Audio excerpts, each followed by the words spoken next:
Hello, everyone. I'm Dr. Amir Abbas, and today, as committed, that we are bringing another episode, and this time our guest speaker in this session is Muhammad Adil Salim, and we were together in our Fulbright cohort. And since I was in master's cohort, I've completed a master's, but Muhammad Adil Salim is still in the U.S. And doing his PhD.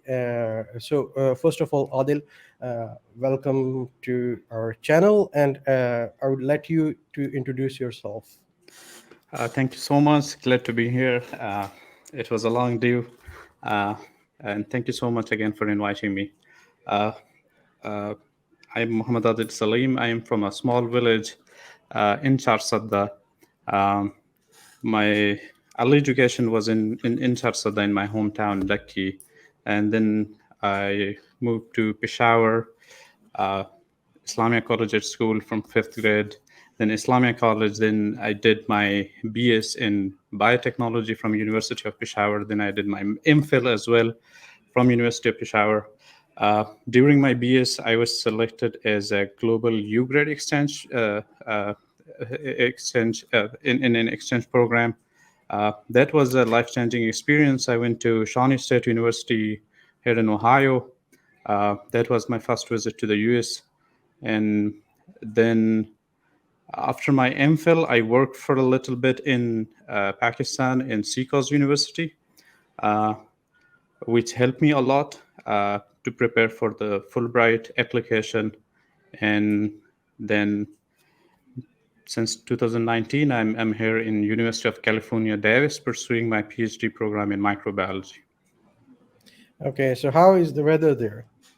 The weather is hot nowadays, but it's perfect weather. So I really love it. It's California, man. Okay, so first of all, so let's go directly into the subject. So you talked about, and we are going to be discussing it in between, and I'm going to come in between if you want me to come in between, because we have been together in the whole process, and then at some points, because I my experience is different from yours, and we're going to talk about that in between. So let's start from the beginning. What motivated you to, or even I'm going to go back. So you talked about that how was your experience in Peshawar University, and you said about Peshawar University, right? Yes. Your early education, and the reason I'm asking you this question is people have this confusion sometimes in their mind, and there are some questions which also came to us, is that I'm not a very good student, or I'm a good student, I have a good grade versus I do not have a good grade, and stuff like that. So I want you to just reflect on that, what kind of a student were you? Were you kind of like a front bencher, or were you like a back bencher, or you were like a medium bencher? From that perspective, or you were a very active researcher, or so give us a snapshot of your studies in Pakistan. I mean, I'm a case of a mythbuster in case of Fulbright, because the misconceptions or the stereotypes about Fulbright is that from University of Peshawar at that time I had no one for the PhD, not from masters. There was a few people who went on master's program, but for PhD, no one. I had no research publications. So that was another one. So if you don't have a publications, people say that okay, you're not even don't even think about it. Um, Okay. I didn't have like a very bright profile, but I had a few plus points. One of the plus point was the global U grade exchange program, because once you've been through a process of selection for such a prestigious scholarship, it's already a plus point. And the second was my experience as a job in Seacoast University. We work on a project, uh, synthetic biology. We train students, and we send those students to America, to here, to Boston. And those students, uh, we did the project in our own lab in Peshawar, and then we send our students to Boston. They presented there in a competition, and then they won medals. So that was kind of like a test case that if we have enough resources, we can compete on the global arena. Like, so So I had some negative, I had some positive. Negative was like a no research experience, no very polished skills of research, no projects, uh, not very good GPA. I had my 3.6, and but no internship. But the plus points was exposure in the global UGRAD, and also my job experience in which I did like different kind of works, and I was a lecturer. I had a teaching experience. I was a project coordinator. So yeah, those kind of things like pile up together to make like a good profile. uh, and even in the Fulbright, it's not just one thing. Sometimes people say, "Oh, I'm not very good in GRE. I won't get high marks." But it's not the case. If you have like something low, but you might cover it up with something positive, with another thing. It's a cumulative thing. So for me, I was an average student as compared to other universities in Pakistan, but I had a good mentorship and during my job, and the experience I had in the US really shaped my way into the Fulbright scholarship. So, all the undergrad students who are watching this, the first takeaway from this, if you are aiming for your long-term career in the US, whether you're a medical student or you're any or you're other students, so medical students can apply for different electives and UGRAD programs, and all the undergraduate students, I think they can apply for the UGRAD program, because I've heard this so many times that many of our colleagues in Carnegie Mellon University, they were UGRAD. I think I know a couple of them. One of them, then one went on the Fulbright scholarship, another went on a direct admission Hmm.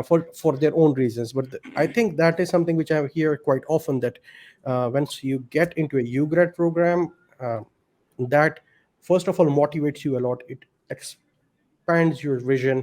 It makes you aware of what is happening outside the country, and I think, as you rightly said, it adds a lot of weightage to your CV, having exposed to that.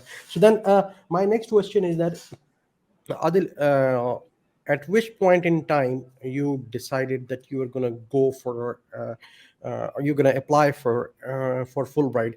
And let me be very much specific about that, because when we think about a Fulbright scholarship, uh, in the retrospect, if I'm going to think as an applicant, and not knowing the fact that I have acquired the scholarship, there are many mind blocks, and I'm anticipating that many of the viewers would still have those mind blocks. It's a it's maybe a very competitive. I mean, by competitive, I mean that something which cannot be done, or it is by chance. And a second is that, okay, you have to go through GRE, and you can go through other things, which we are going to talk about. But at which point you made a decision that, okay, you are going to put in an application to the Fulbright program, or what was that thought process in your mind? Yeah. So from where did the idea came from? Um, we we had a senior in our first year of biotechnology. Uh, he was just like a dictionary. One time I went to the library and he was sitting there. He was reading the English newspaper, and then he was highlighting the meanings of the different words. And I was like, what are you doing? And he said, like, ask me any word. And I asked him, like, hey, what does this mean? And he said this. And then he gave me his number, and he said that if you encounter any kind of struggle in any word, text me, and I Oh will my give you God. the meanings It's instead interesting. of the dictionary. And I asked, like, why are you doing this? And he said, like, I'm preparing for a GRE. And I was like, Okay. what is that? And he said, like, this is the exam that you have to take admission in the US. I was like, wow, that's interesting. So the first time I bought the GRE book, the Barron's one, was after my second year of the second semester of the, like, after completion of first year of the BS biotechnology.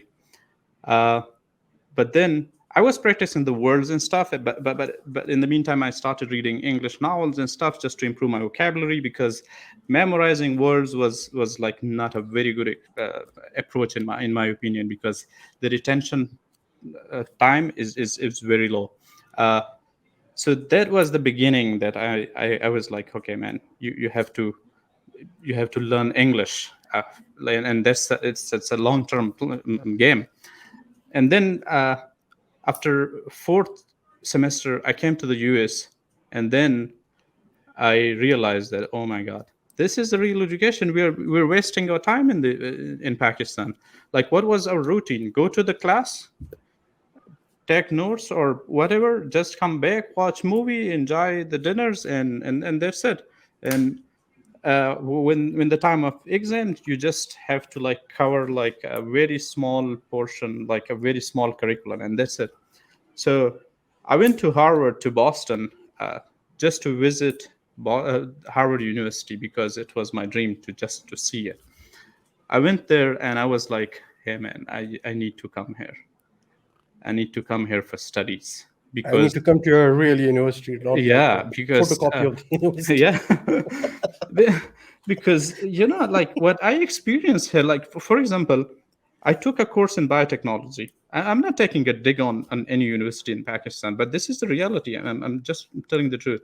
I took one course in biotechnology, and that was more than enough, more than enough knowledge that I got from that one course, from the whole curriculum that I was studying in Pakistan. So that was the difference. And so that's where I decided that, okay, I'm going to take it seriously. And then after I graduated in 2013, I bought another book of GRE. That was a Kaplan one. And then I finished math in a couple of months. But the level of math was like not very, uh, it was like very beginner level. So then I look at my profile. I was not aware of the master's scholarships. Although I was aware, but for masters, I thought my profile is very weak, so I didn't apply. I said, okay, let's apply for the MPhil or masters here in Pakistan, improve my profile, and then I'll go for the Fulbright. That was my objective. So, and in the meantime, I completed my MPhil, but in during the MPhil, I worked on my profile, and by profile I mean I attended different events. I organized the events that was not even relevant to me. For example, Digital Youth Summit, I was the organizer. I was the volunteer organizer, and I learned a lot of things from it. And different other platforms. So I built my CV there, and then after I completed my MPhil, uh, I applied to a job. So a friend and a cousin of me, he forces me to apply for a job in Bhutan's Balochistan University of IT uh, in Quetta. So he said, "Okay, come to the biotechnology," and I went there, and he forced me to go because I was not interested, but he forced me. So I appeared in the test. Then I was selected for the demonstration. I went again, and then they called me for the selection board. And before the selection board, I got an offer from the CCAUS for the project that I was really wanted to join, because I saw the opportunity were there. Because there was like a US linked involved and everything. I knew about the project, so I I joined CCAS for like 1/3 of the salary of Bhutan's. Bhutan's was a permanent job. CCAS was like a temporary contract, and I just wanted to have a build my profile. So that was So I so want to stop you here. So yeah. because I want to stop here. Here you're saying very important stuff.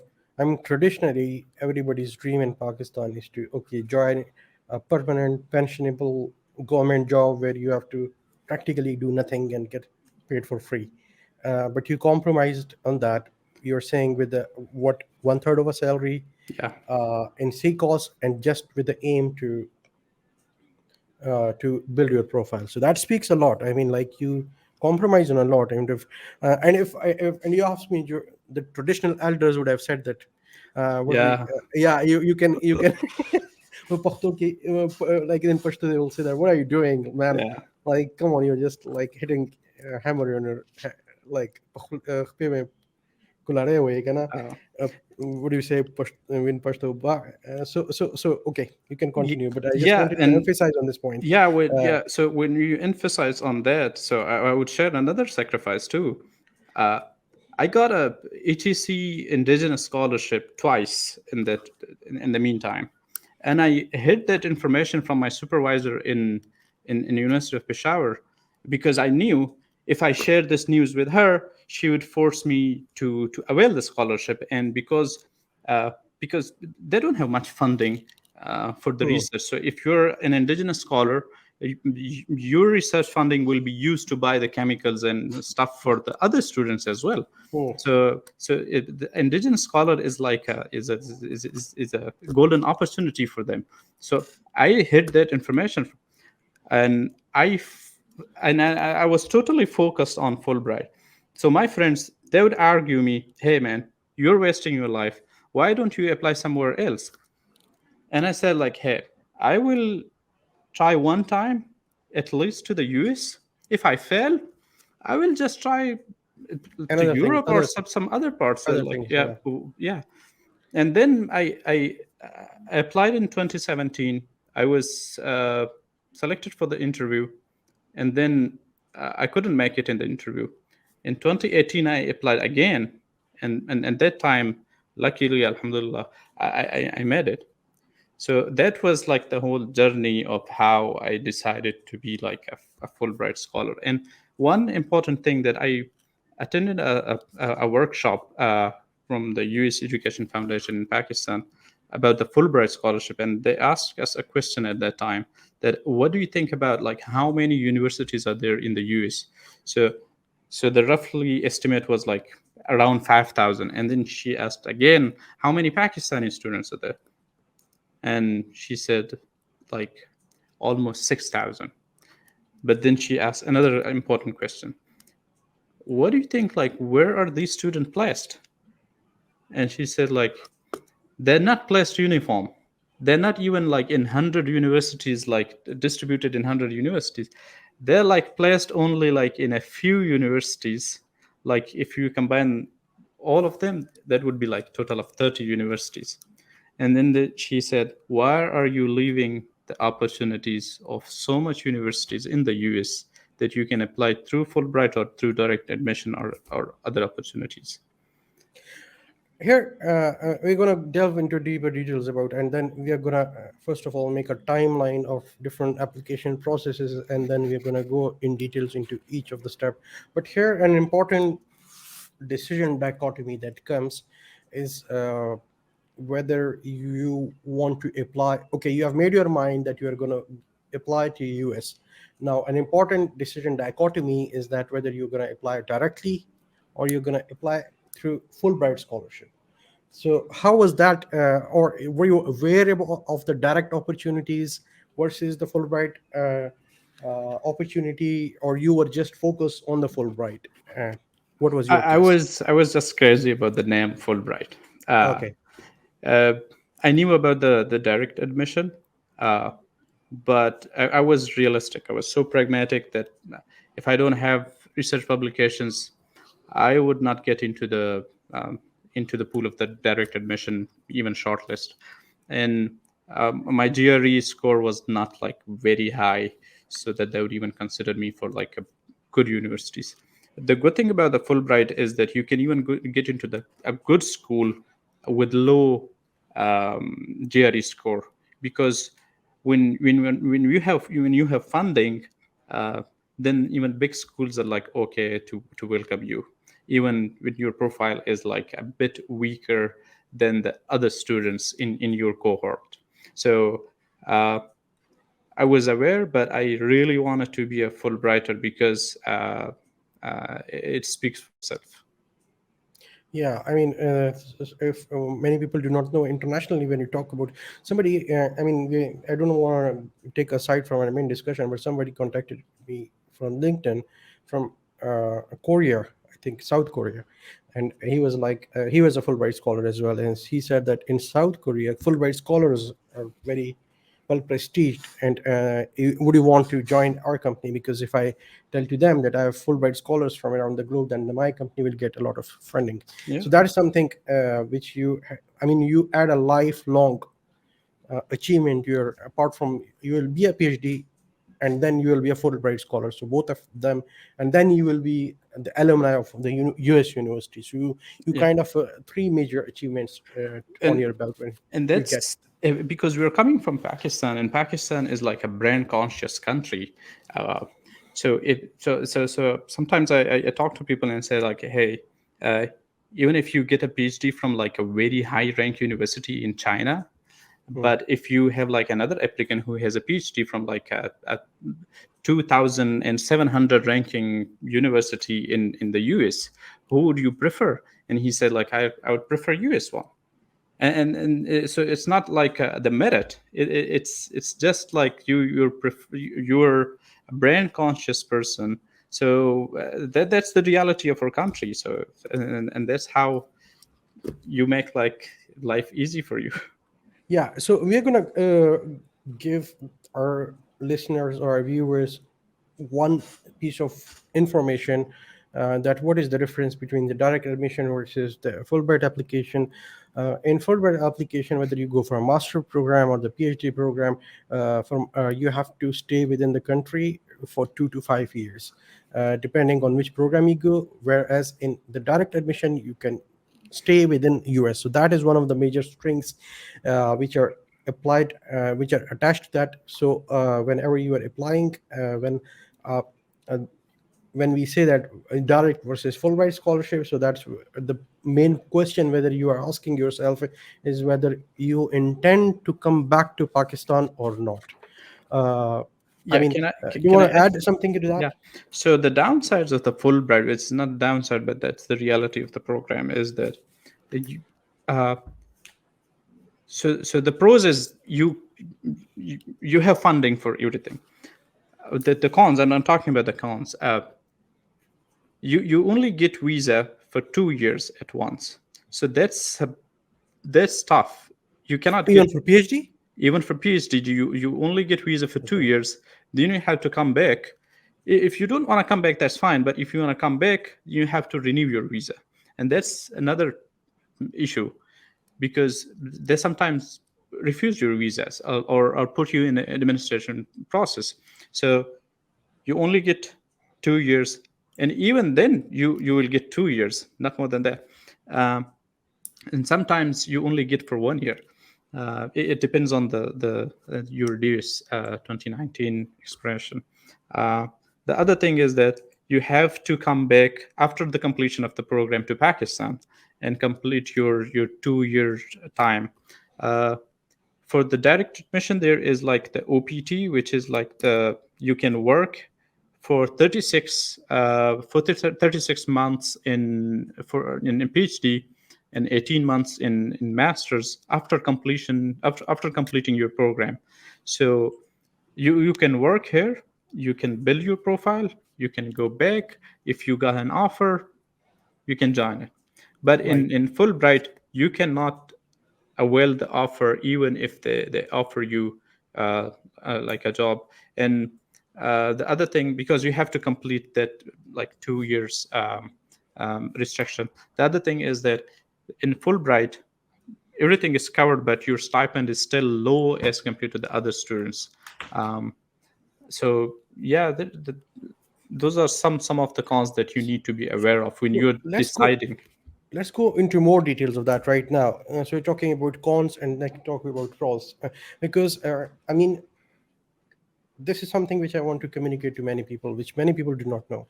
And it's something, for example, when I got selected, I was talking to one of my relatives, and I was talking to the father of my cousin, and I told him that why don't you make your sons apply for the Fulbright scholarship? And he was like, I'm so financially weak that I cannot even think of uh, uh, helping my sons to or daughters to study in the US. So I want you to talk a bit into more details about what is covered in the Fulbright scholarship, because I think now we talked about the fact that okay, you can come back versus not come back, but the main thing is that okay, for somebody who belongs to our socioeconomic class, which is I think US education is quite expensive, right? So the good thing is that what exactly Fulbright covers, that is the tuition fee, right? Yeah. Which is enormous. Can you, I mean, would you want to tell us that how much would have been your tuition fee or Yeah. if, So had let you, yeah. yeah, So let's go into the details of like what Fulbright covers and what it doesn't cover. So before applying to the Fulbright, so you take the GRE test before that, and that's the main expense that you have, which is like $200 or something. which Uh, is in as currently to be around 60,000 rupees, yeah, right? yeah, of course. Pakistani rupees, yeah. Yeah, Okay, something like that. yeah, In my time, it was like something yeah, 25,000 or so. yeah. So so, but once you are selected, even when you're still in Pakistan, once you're selected, everything is covered. And by everything, I mean what? You go to from Peshawar or from Chasada, you go to Islamabad for the visa interview. Your your fare is covered. You so your Daiwo or like Faisal Moore's like fare, or if you're taking your car, your gas price will be returned, reimbursed. So even that is covered. Visa fee is covered. You will go to Islamabad for the pre-departure orientation. You will stay in Serena Hotel. That is Serena covered. Hotel, Yeah. Serena, the five-star hotel, right? Yeah. Even you will so the Dio money, the fare, that would be reimbursed. So I mean everything. And then after that, your airfare, flight details, it's like Airfare to expense from US and from home country to the US, and from US back to the home country. And for PhD, if you can even come to Pakistan like and one time, that's also covered so in between, during the let me during the clarify program. that Yeah. for The- masters like myself, like you go from Pakistan, do your masters, come back, and the yeah. airfare to and fro is covered. For PhD, you go once, and in between you can come and go again, and Yes, then for that's the covered too. final, after completion of your PhD, you get another ticket from US to Pakistan, right? Yeah, and Okay. besides that, you get money for buying a laptop. Okay. That's like $1,000. Uh, you get like allowance, the allowance for the settlement. Like the first when you come, you have to buy the mattress and stuff like that. So you get extra money for that. You get extra money for books. Your tuition fee is covered. You have your health insurance is covered, and you also get a stipend. So the stipend is enough for you to survive. Uh, it's not enough to make like big savings, but it's enough for you to survive. So that's everything, and you even get like um, you even get a conference money. So $1,000 something when you're presenting in a conference. So So that's to put, everything. So for example, if somebody says that, hey, I don't have money for like GRE, so imagine you only spend 60,000, which is like $200 once, and then what? Then you're getting like thousands and thousands and thousands of dollars. to So get so get so so just yeah, wait it, yeah, like to get things into perspective, what you're trying to say is that the monetary worth, which is so Fulbright makes you sign a contract in which a monetary amount is mentioned. I think that would have been in the PhD scholarship as well. So in my uh, bond, the monetary amount which was mentioned was 187,000 US dollars, which if I convert into Pakistani rupee, that will make into 5 or 6 crore rupees, right? yeah, for us it's like $297,000, which is like, yeah, that's like a Seven lot of eight money. 7 8 crore rupees, right? Which Yeah. like getting a home in defense. So they are giving you a home in defense for free in Karachi defense, something Yeah. like that, or a place like I mean in Pakistani people understand better when you talk about in terms of property. So they are giving you that amount of money for free, and education worth of it. And I think that the original discussions come from here, that when it's like there's no discussion about the amount of financial returns which you get, and that's something only about the education. Now, Adil, you have not graduated and completed your education, but I have, and I can speak about the amount of value your profile gets when you get into the job market inside Pakistan and outside Pakistan, because I worked at both places. I worked for online for US company. So they value you, and I mean, and that's a whole separate debate, that how Yeah. much it makes you worth of it. So I think it will be very ridiculous of someone not to apply for. I mean, I would I would tell somebody that even sell something and just get 60,000 rupees and uh, apply for GRE.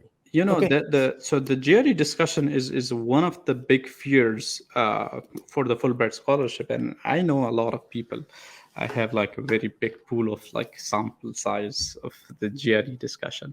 So so oh, if you ask people why don't you apply for GRE, and they'll say it's expensive. It's expensive. Okay. Yeah, but then you Ridiculous. ask him like how much is your phone worth, and it's like, hey, this is iPhone 13 or 14, which costs like something like 2 lakhs rupees. So for God's sake, sell it. No, even And then forget about no, Adil. Sorry to cut you off. Even forget about the iPhone. How much is the education worth in any university? Like you taught in CCOS, I taught in our university, and they're ridiculous amount of yeah. fee. Like, tell me, my student. Do you know I have two kids, and how can you guess how much do I pay for them monthly? Can you Mhm. guess 50,000 per month? Wow, Yeah, I that's a mean, lot. that's a lot. And when you come back, you will go get to know Yeah. that's a separate So discussion. I was in CCOS, and also like, for example, a semester fee in a normal university is around that, like in a public universities. In Yeah. private, it's about 2 lakhs or something like that. So if but I would ask the students, hey, you should apply, and it's expensive. And it's like, hey, come on, ask your father. It's just a fee, even less than a semester fee, and he would willing to pay. But then he said, man, this is like once you graduate and then you have like, it's I cannot ask my father, like he paid for like 4 years, now I cannot ask for one more. But then you will see the next month he will be in Kumrat. Like, Spending come money. on, yeah, like like what is this? You can afford a trip to Kumrat for a month, for like a week, but you cannot afford to pay for GRE. But the issue Yeah, is not the GRE. That the issue is not the finances. The issue is that they're afraid of preparation for the GRE, that's and exactly what I and was coming at. and our Exactly. psychology is a short, like we are very short term. We are very shortcut psychology that our people have. We don't plan for long term, and GRE is not a short term exam. It's not like you prepare like for 2 months and now you can do better. No, for 2 weeks at least you have to prepare for like a month or two if you have a better background. So I mean, please, I would request the people, especially for the regions of the people that we are coming from, where people are so afraid of applying for the GRE and stuff like that. Please ask your fathers to pay for it and prepare. So sometimes students come to me that, hey, I don't have a money for the GRE, and hey, do whatever in your hand. His finances in your hand? He said, no, forget about the finances. Finances will be arranged, but you have to prepare yourself. What if I gave you, like, for example, 60,000 rupees? Are you ready? No. Yeah, So and what's in here, your hand? You have to do Adil, your part. Adil, here, I will, even I would like to make an offer here, even to the people who are listening to this. Somebody who claims that they cannot afford it, and I will ask them for some surety that okay, they're from a poor background, and they come up with a mock exam and shows me that okay, they can score maybe about 320 in the GRE. I'm gonna pay for their GRE, and that's an That's a offer. good news. Okay, Yeah, but yeah, I there's will. Yeah, Yeah, let and me I'm share sure another that opportunity. many people who are aware that what well, and I will give that to you as a loan. Mm. Okay, that you go to US after, like when you study, you get your stipend and then give me back that loan. And when you get that, but what I'm trying to say that this is nothing. Yeah, I agree with you that the value that is going to add to your profile, that's substantial. yeah. There's another thing as well. So if you attend the USEF, like the US Education Foundation's workshops, when they announced the program, there was a different universities. They came to Peshawar University and other universities as well, and then they offer vouchers for the Yeah, GRE, for vouchers. and then they say that okay, we'll conduct a mock test. If you got more than 300, your score was like 320. That's very high score, but they said if you score 300, we will give you a voucher. Why don't you achieve like avail that opportunity? Opportunities are there, There are opportunities. but you have to willing to do it. That's it. No, with that, I think we're going to wind up that financial discussion here. I mean, I've been a medical student in Khyber Medical College, and there you come across a lot of a variety of different students. One thing which I've came across is that they're extremely poor people. Uh, I mean, never in my experience I've seen that finances come in between if you are really willing to go ahead. Because there were people, there were students with us. We used to teach tuitions, and they used to study, and they are now uh, doctors in the leading institutions of the world and in Pakistan as well. So let's switch a bit gears. Mhm. So here you decided that okay, you're going to go for the Fulbright, and now let's talk about give us a timeline of the process. That okay, GRE, then what next, then what next, and then we're going to go into specific details of each one of them, starting with GRE now, because we have Yeah. talked a lot about GRE. So the first thing is the GRE. That's you have to take this before you apply for you submit your application. So the GRE test, normally the scholarships announced in February, and the deadline is in mid May. No, So let's not go into details of that. First of all, okay, okay, there is a GRE, then what yeah. happens? So Okay. the first thing is GRE. Then you submit your application. In the Okay. application, you only have to mention your GRE score. No Okay. TOEFL, no IELTS, nothing. Okay. Only GRE. In the application score, there's like three, four main points. You have a person statement, recommendations letter, research statement, and your resume. You don't have to attest your documents at this time. Yeah. And then uh, in August, around August, they'll call for the interviews. After the interviews, in the first week of October, you will get the call if you're selected or not. And then the big process came where where they ask, they'll give you voucher to improve your GRE score and TOEFL scores, and then they will ask for the documents, and then your placement story comes. Then they What is will placement? apply. What is Placement placement? means that your admission in the university here. You To don't, which university you're going to yeah, select? you are not responsible to take admission. They have the experts. They will check your profile, and then they will send your application to different universities. If university is interested in you, they even call you for like a in person, in like for an interview, not in Okay. person but like on Zoom. So uh, so after those interviews, you get selected, you get an offer from the universities, then you finalized your, sometimes you get like two three offers. So you select the one that is the one you like, and then after that you have some visa process, and along with the visa process you do the bonding and also the medical vaccination and stuff, and then you attend the pre-departure orientation in Islamabad, and then you fly to the US. So that's the whole timeline, but we can talk about any specific mm, step in detail. Okay, so let's start with GRE because we talked about there is a lot of phobia around that. Can you talk about what is the GRE exam and what it is composed of? How can people prepare for it and stuff like that?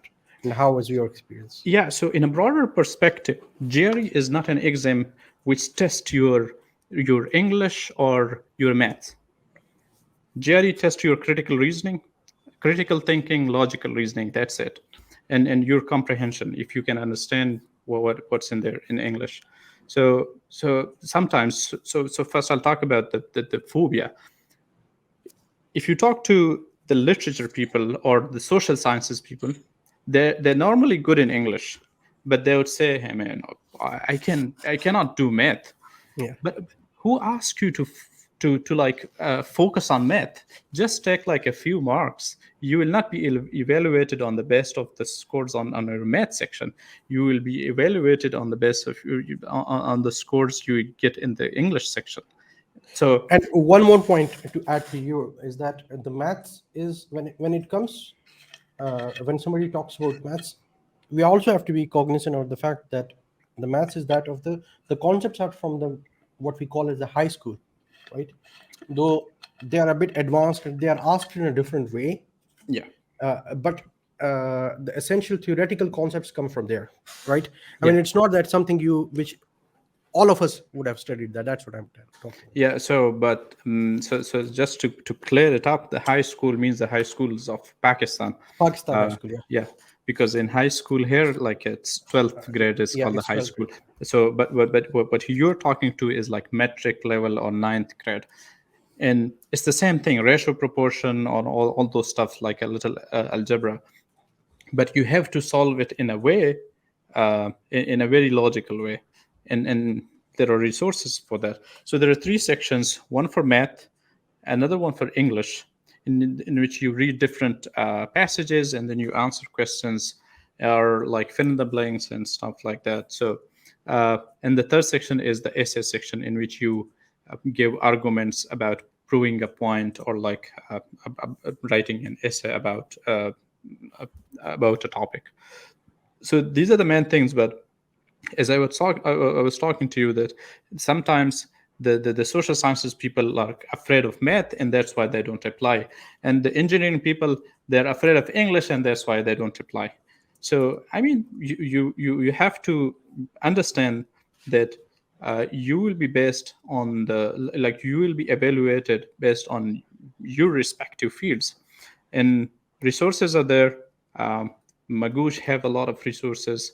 uh, Manhattan has a lot of resources. YouTube is full of those resources. So it's better to prepare from those resources. For example, math from Magoosh is phenomenal.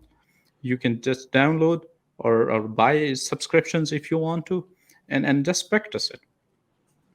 Right. So you're talking about a few resources, and I'm gonna go into it. So did you use Magoosh? Yes. So Okay. my Would you want experience. to tell what is Magoosh and Yeah, how is your so experience? Magoosh is it's an online preparation platform for GRE. Uh, they have like different videos.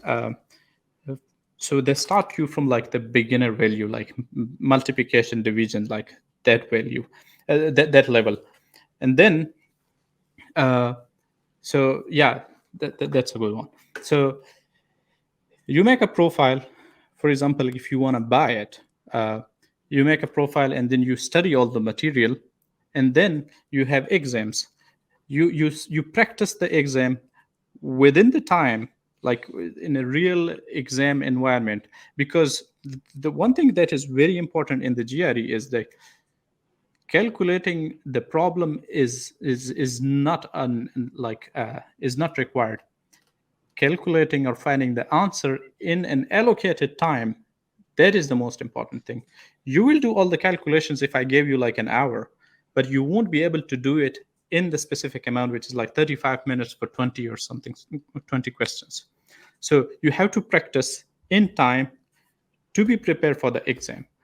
And there is a specific strategy that you need to like follow, because you need to guess a lot. You have to like technique of elimination and stuff like that. So Magoosh videos are available there.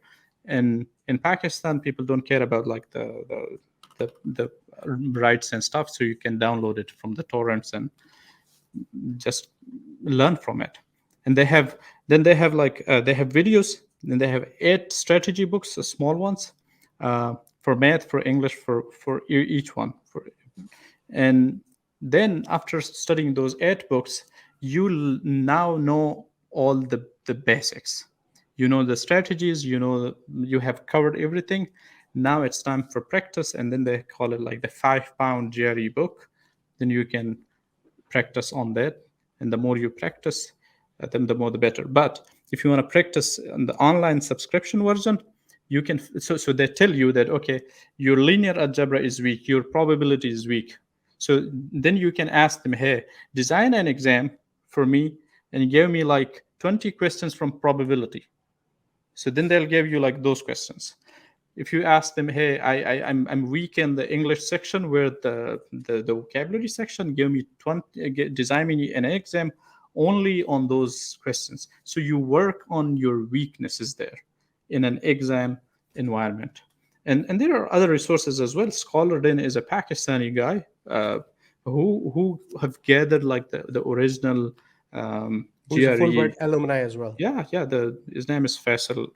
Yeah, Faisal, yeah. yeah, he's Faisal doing Wahid. a good job. He's So doing a great job, I think. yeah, Let me actually share his website as well, because I'm all for promoting our local. I mean, no, it's no longer, I will say, a local organization. It is, they claim to be doing yeah, all these wonderful things. For example, if you see in here, he yeah. claims These are that international people. these are international. Apart from being international, I don't care whether they're international or not. But the Yeah, thing is, they are soaring some amazing scores, and they yeah. claim, Look at the uh, scores. his claim is that it's better than Magoosh. And I think what I have to mention here, we have not been sponsored by Scholarden, but I know that guy personally. He has put a lot of effort into this, and I would all highly recommend you to have a look at this as well, and choose between Magoosh or Scholarden, whatever suits you, but choose something and then start preparing for it. Yeah, and sometimes if the subscription is expensive, for example, there's a guy who bought the subscription. He appeared in the scholar in the test. Now he has like a 1 year left, but he has like a free subscription which is nobody is using, and he's selling to like he's willing to sell his password for like a half a price. So you can find those opportunities on the Facebook, or Okay. even you can talk to the guy that, hey, I need only subscription for like 30 days or like 15 days. So that's you can There are bargain ways to there. get around the financial, Yeah. like get the same thing for a lesser price. Okay, so you get your GRE, and then is there a threshold for the application in terms of your score, that your score should be should not be below a particular threshold for being considered for the For for Fulbright, Fulbright? Yeah. you only have to correct like 6 questions in English and 8 question in math, which is like Okay. 14. So if you got 260, that means 0 marks. If you get Okay. like 274, that means Hmm. like you got like 14 marks, and now your application is eligible for Fulbright. Hmm. And that is the level of the GRE requirement. They don't For even care about Fulbright the score. application. Yeah, for Fulbright. I'm not talking about the direct admission. That's the level of the requirement. Now, when you're selected, then the US Education Foundation will give you voucher that, hey, by voucher means free test. You don't have to pay anything. Just work hard, improve your marks, and so that if there is any university which required GRE, so that we want you to be placed in the best school possible. So for the, so I mean, like, still, if there are people who are afraid of getting high grades in GRE, just don't, man. Just appear in the exam. And the simple way is, there is a website like the ETS, which is the GRE official website. They offer like 3 tests you can attempt at any time, like in your home. Attempt it without any preparation, and I believe you will get like around 290. Even if you have like achieved 285, I would say just prepare like a little more and then go for the GRE. And to get things into perspective for those who do not understand the GRE scoring system, I think so. The total it's scored out of 340, right? If you, which means if you do not make any mistake in your exam in the English as well as the math section, you score 340, and your score starts from, I think, how much you said, 260. 260. 260. So you will get a score between 260 to 240, and 340. sorry, 260 to 340, and anything about 320 is considered for you to ensure that you will get, I mean, along with many other things, guaranteed, which will be the part of your application, but that is considered a very competitive score. I think anything between 310 to 320 is also considered a reasonably competitive score. But uh, I mean, that's to give a broader context about the Yeah, numbers we're yeah, talking about. Fulbright, the good score I believe is like around 300. So Around if 300. you get like a 300 score, that's enough for the Fulbright. So they don't push you to like go up here again. Okay. But if your score is low, below two, three, two, like I've seen people who got like 290 scores and they're selected for Fulbright. Okay. So now you So can decide. that means you appeared in GRE, and okay, you say that okay, you are a pessimistic person, and you say that okay, I got a low score. It's very less likely that I'm gonna get selected in Fulbright. That's not the case. You apply, and there are examples that okay, people with low scores get selected. And there is one important point which people kind of subtly, that's a bit subtle, which is when you get selected for Fulbright, you U.S. Education Foundation Pakistan, along with I think IIE, it's called an IIE, right? Yeah. Their U.S. Their Yeah, the U.S. International headquarters. Institute of Education. Yeah. It's in the US. Yeah. So U.S. Education Foundation in Pakistan and IIE in the U.S.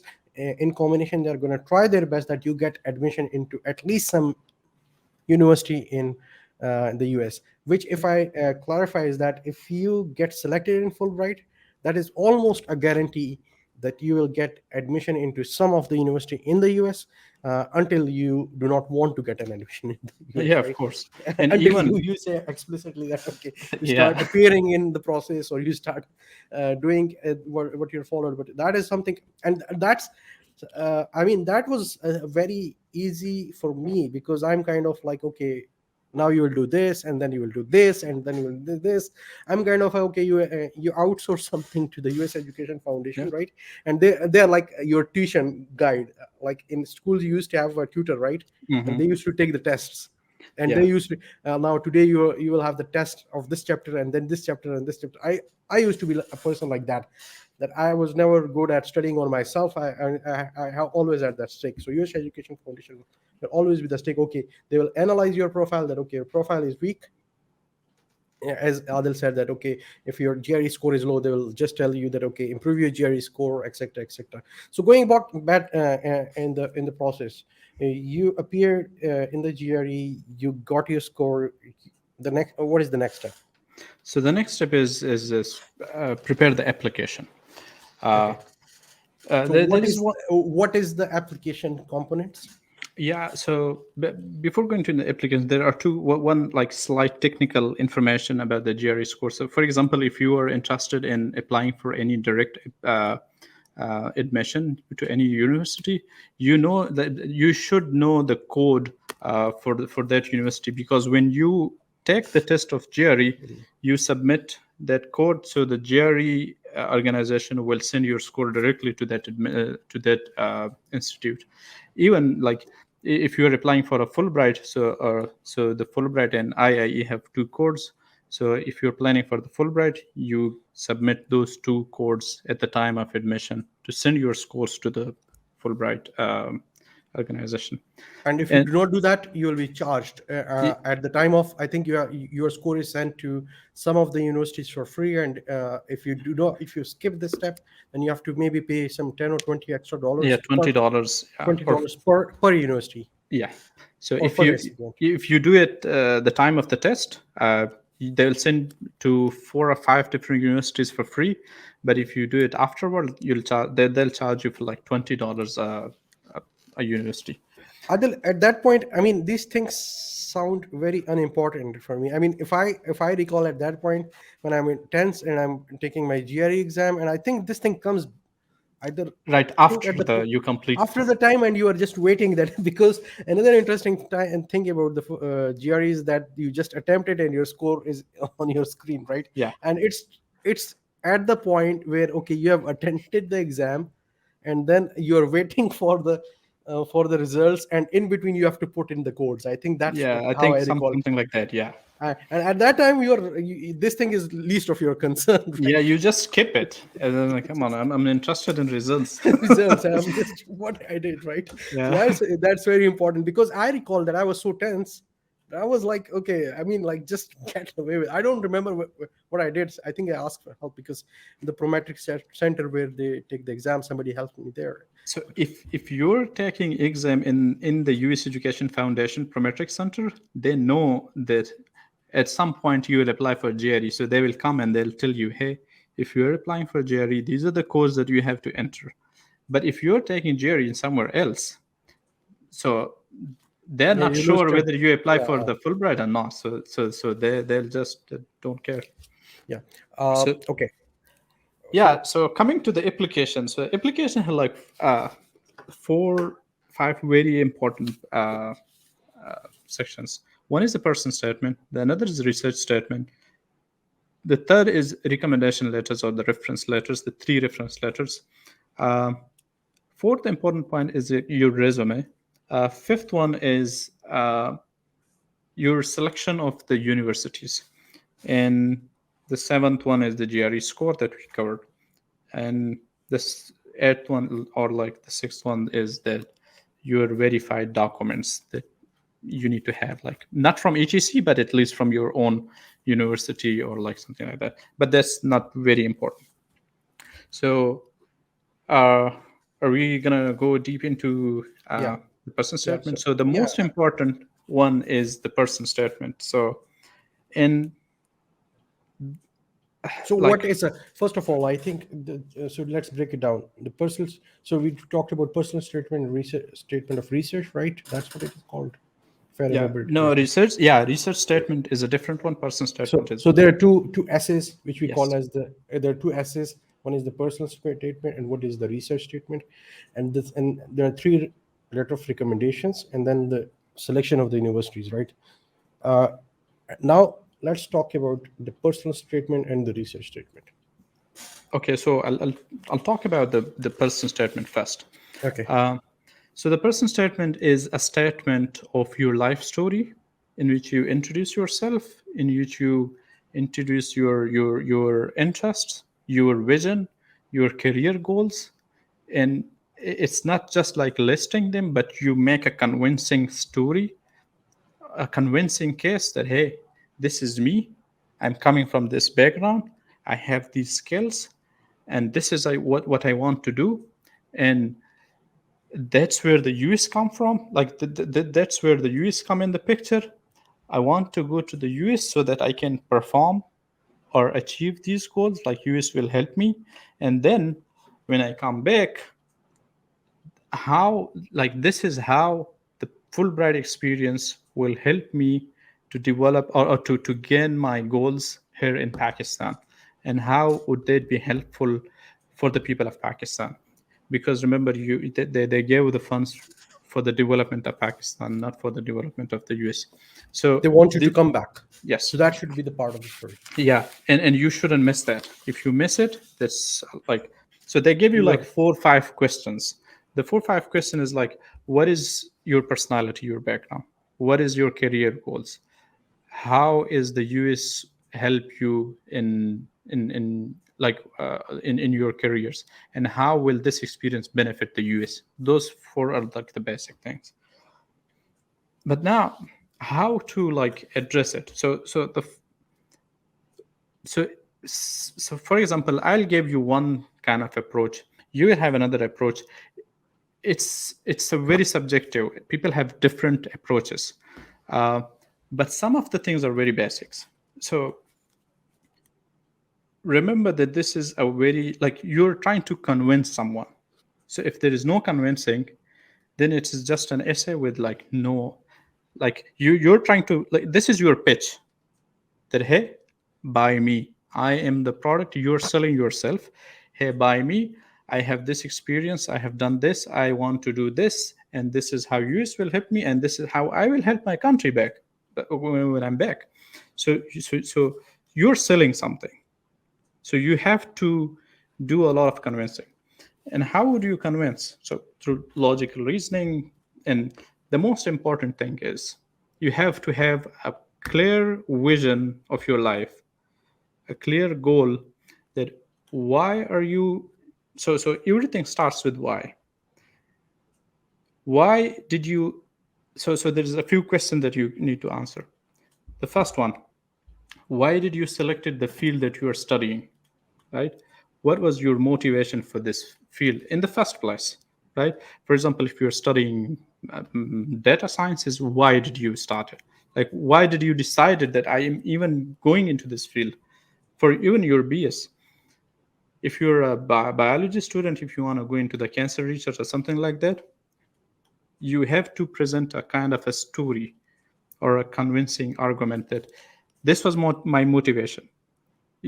Remember the why, not just mentioning, hey, I'm doing microbiology and I want to get a PhD and then I want to come back, something like that. No, just don't enlist your don't just copy paste your resume in the person statement, right?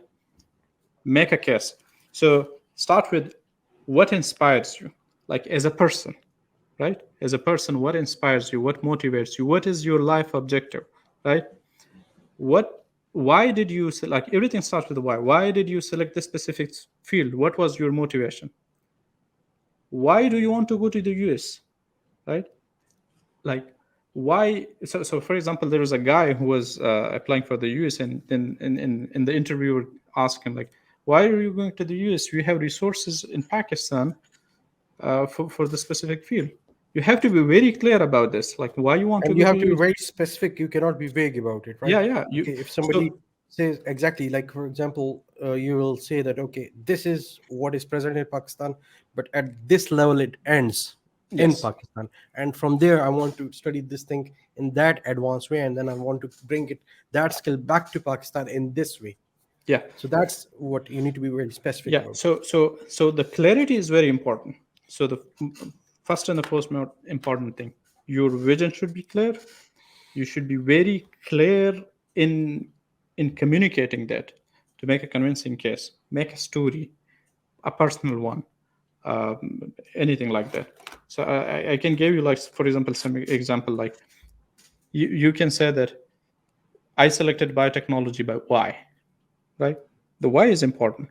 You can say that, hey, I was interested in sci-fi movies and that motivates me to like go and like search for more stuff and animals, and then I found out that this is the case with, like, for example, jellyfish has like a glowing proteins or something, and now that is used in the microscopy or something like that. Or like something, for example, you say that, hey, after like the global shift in international politics after 9/11, I I got interested in pursuing international relationship. Or then I saw, like, for example, a massive IDPs movement, or um, the migrations from Afghanistan to Pakistan, and that's the reason I saw, like, that's why I'm interested in disaster management or social sciences, or like different fields when you can like developmental studies or something like that. uh, and for example, if you say that, hey, the climate change is happening and I want to, like, all the floods came and our house was destroyed or something like that, connected with a person's story or something like that. So uh, and then you're interested in like issuing like the addressing the issue of climate change or something like that.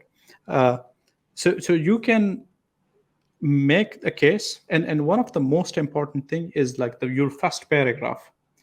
Because I mean, you have to think from the perspective of like the one who review your application.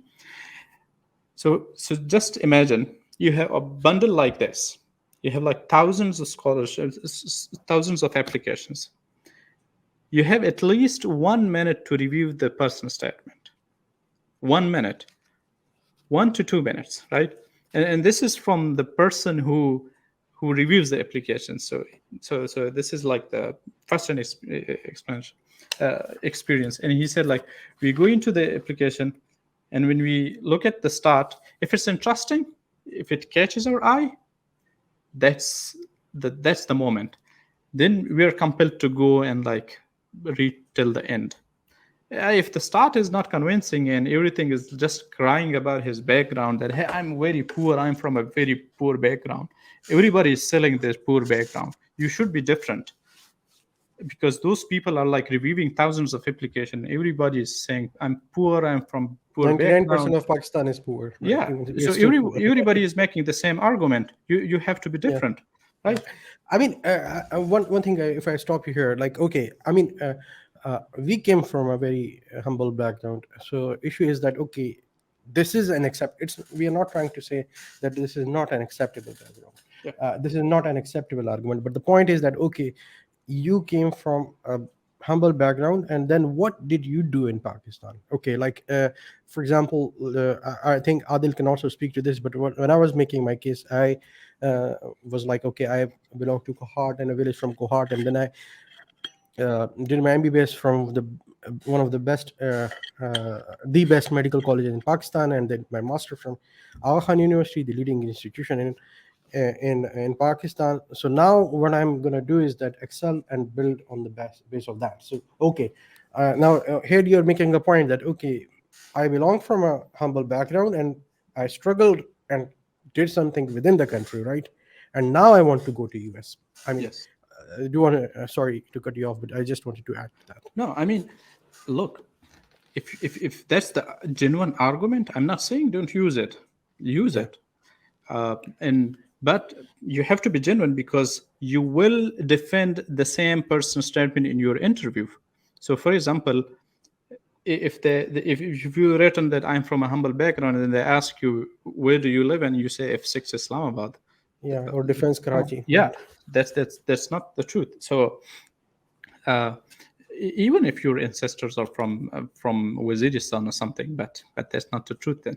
So I mean, you have to be, one way you have to build from a story, like a personal story, like from a different a person's story could be like somebody died or life changing experience, any kind of that.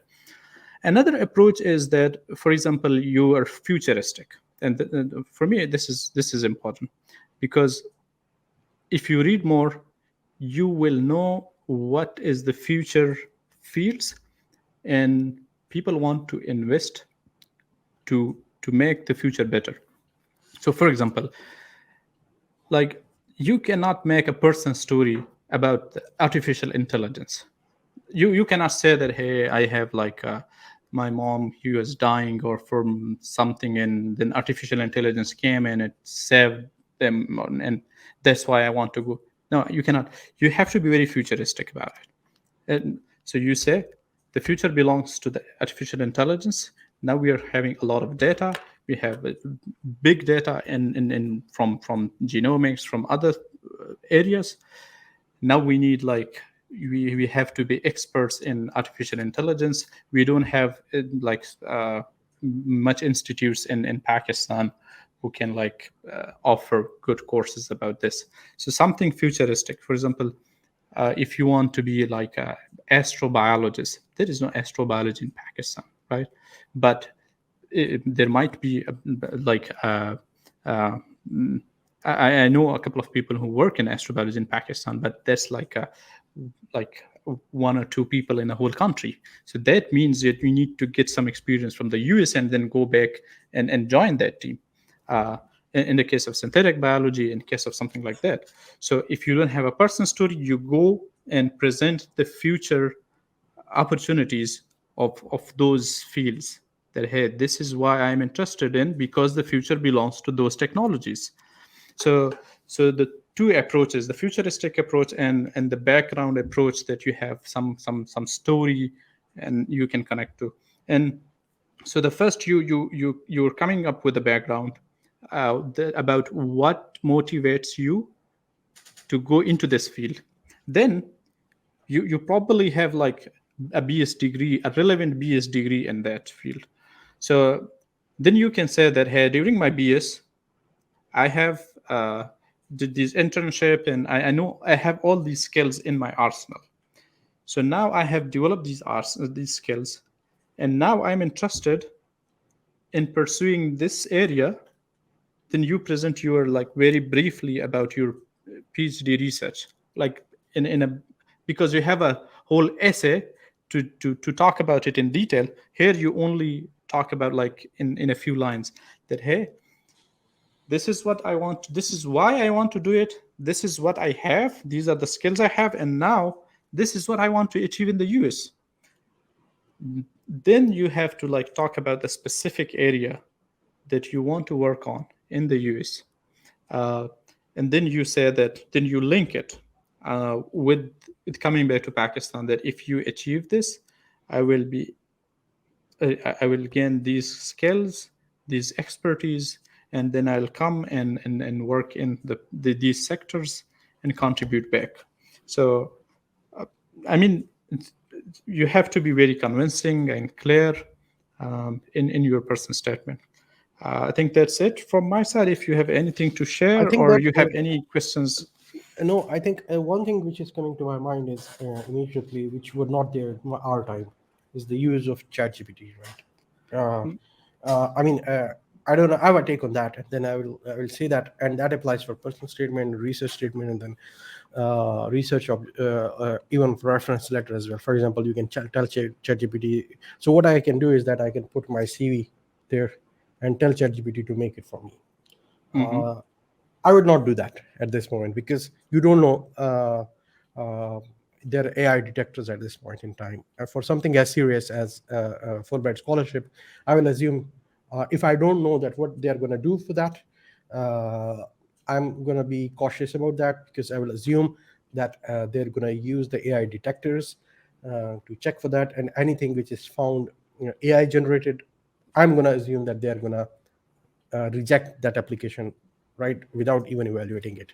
What is your take on that? Yeah, so that's a good point. We don't know at this point, but like, I mean, like, writing a good statement is not a big issue. Like, you can write it and then you can hand it over to some your English teacher or some friend. Hey, can you review it? Can you like remove some mistakes and stuff like that? And then he can ask you like, hey, you can organize the structure like this. You can even ask a Fulbright alumni to review your application, and people do that, and we receive like essays, like several essays a year. uh, that's not an issue. The content is more important, right? I cannot write content for you. I can only correct like the structure of your essay. I cannot make the content like convincing, because the content would come from your vision, right? Your why for life. And I missed one important thing in the essay. Like, so one is the background for your field. Another important point is about your personality. So you have to explain your personality as well, that what kind of personality you have. So for example, if you have like enough experience in hostels, and like hostel experience is a very rich experience.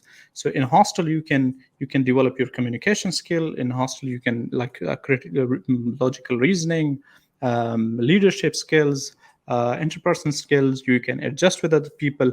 So and so if you have those skills, you mention your personality there as well.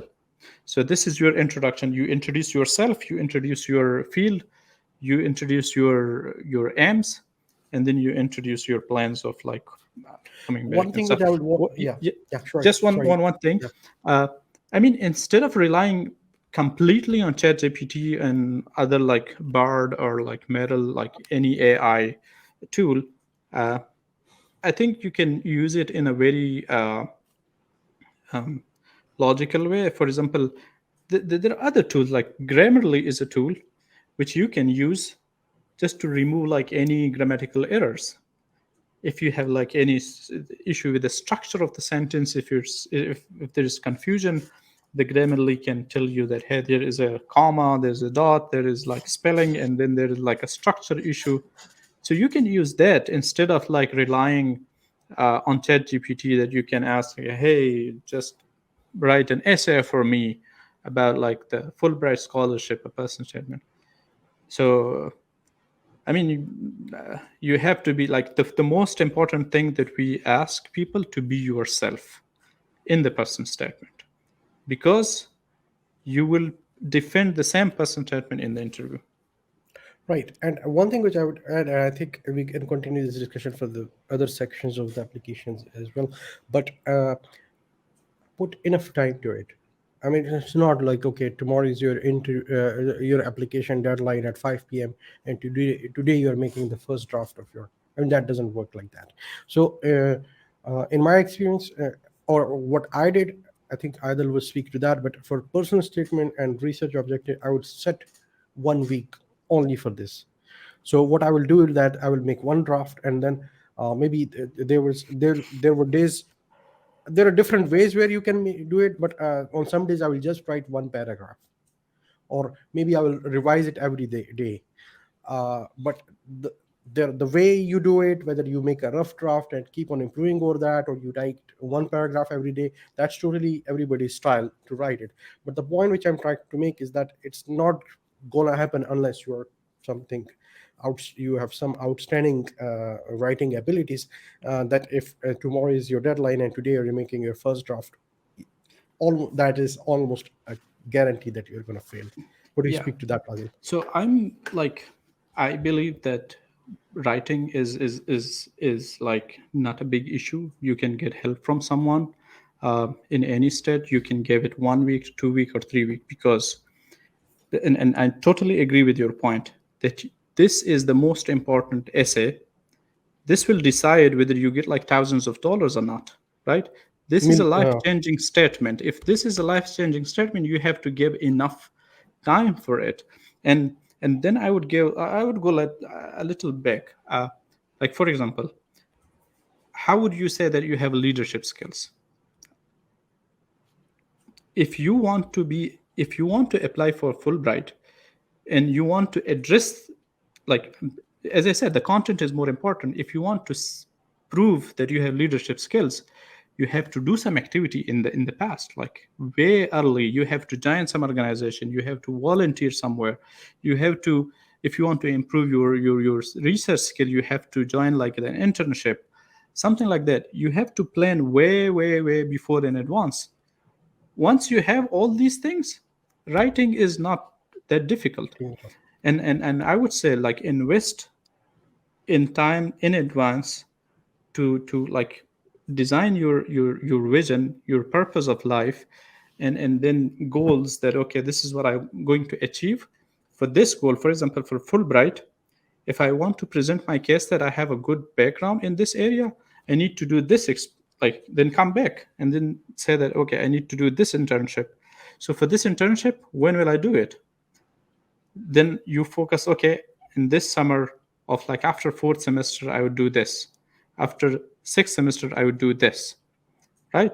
Then you build a profile, and then you have enough content to pick from to write it down. So planning is very important. This is a very, I totally agree with that, and that's exactly one of the one of the point which I made my personal statement reviewed by somebody, and this is the guidance which I got from one of my seniors who was a Fulbright scholar himself as well.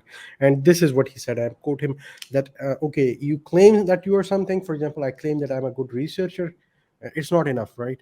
Okay, Yeah. you will say that I'm a good researcher because I have done research on this topic and that is published it there.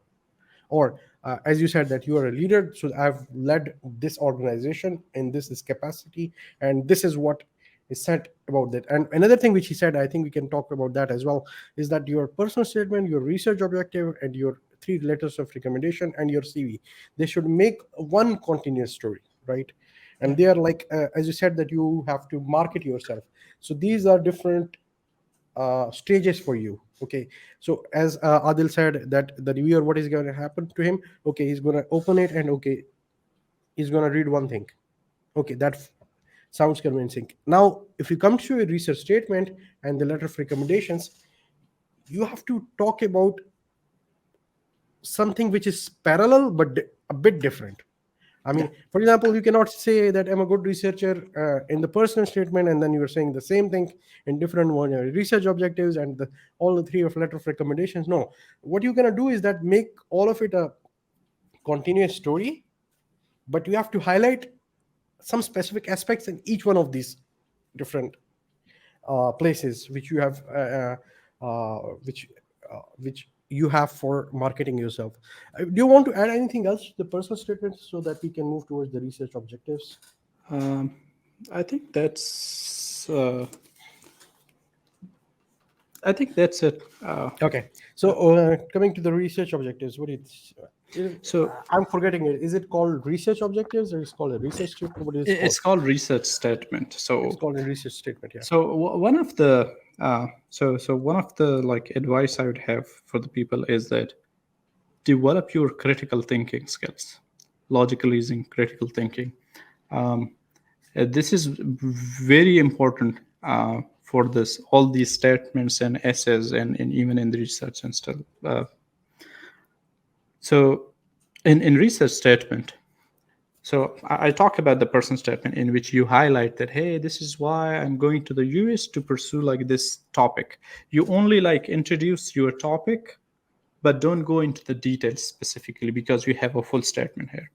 Now, here how you start about the research statement. You don't talk about yourself, right? That I am like that I have a good communication skills and I have like I spend so much time in hostel and stuff like that. No, you already have time. You already address those issues in the person statement.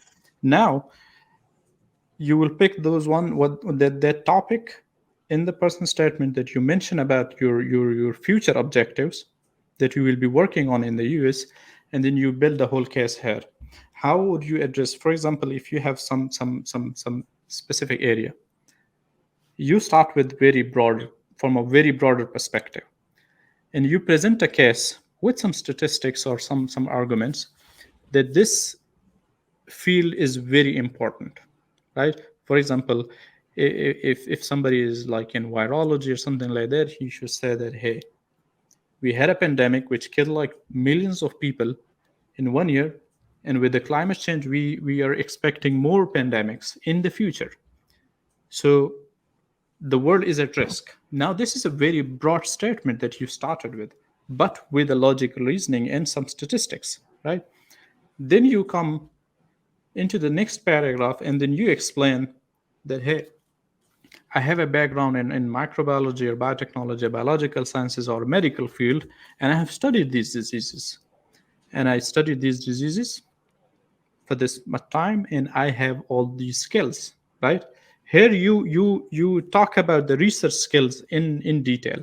In the person statement, you can talk about it like in one sentence, but you talk about like your personal skills in more detail in person statement. But here you talk about the research skills. For example, if you are fluent, if you have a good grasp on Python and R and data analysis, you can say that, hey, I'm a good data analyst, and then you defend that statement with an example. Then you say that, hey, I developed this during my final year project using these skills. Or you can say that, hey, I did this project, and from this project I gained these skills, right? And you mentioned those skills. My data analysis was improved, my R skills, my um, uh, whatever, some different stuff like your research skills. And then you mentioned some equipments. For example, if you have used GIS, or you have used some equipment in the lab, PCR, stuff like that. Or for example, you have done some data analysis in genomics or proteomics or something like that. So then you mentioned that. So you started with the broad perspective of the importance of the field. Then you come and then you say that, hey, this is what I've done already in the field. These are the projects that I've done. These are the skills that I've learned from these experiences. And these skills will help me to pursue my PhD in the US. And this is what I'm interested in. Then you come with your project, and then you explain like in a paragraph that this is my project, why this is important, and like what is your approach. And you have already mentioned the skills that you have, the skills that you can do it. So the first thing is the project is important. uh, it has significance in the future, and it can be done, and you can do it, and it can be done in the time frame, for example in 5 years or 6 years or 3 years or 4 years. You just don't say that, hey, we need to build a rocket so that we can go to the Mars and come back like in a short period of time. Yes, that is important, but can you do it? No, right? You have to be very pragmatic. What is doable? Can you do it? And in how much time? And what importance are you bringing? And how it would serve the humanity? Like it's important in the broader in the context of humanity, or even in the country, or like something like that. And then you also end up with the skills that you learn from here. Then you can say that, hey, with this data analysis I can develop my own country, because in Pakistan there is no AI or machine learning company. um, and there is like great potential, and we would work on this, and we would be the leader of these new emerging areas in Pakistan. I think, and the only thing which I would want to add to that is that it will be a bit different when you're making a research objective for a master program as compared to a PhD program.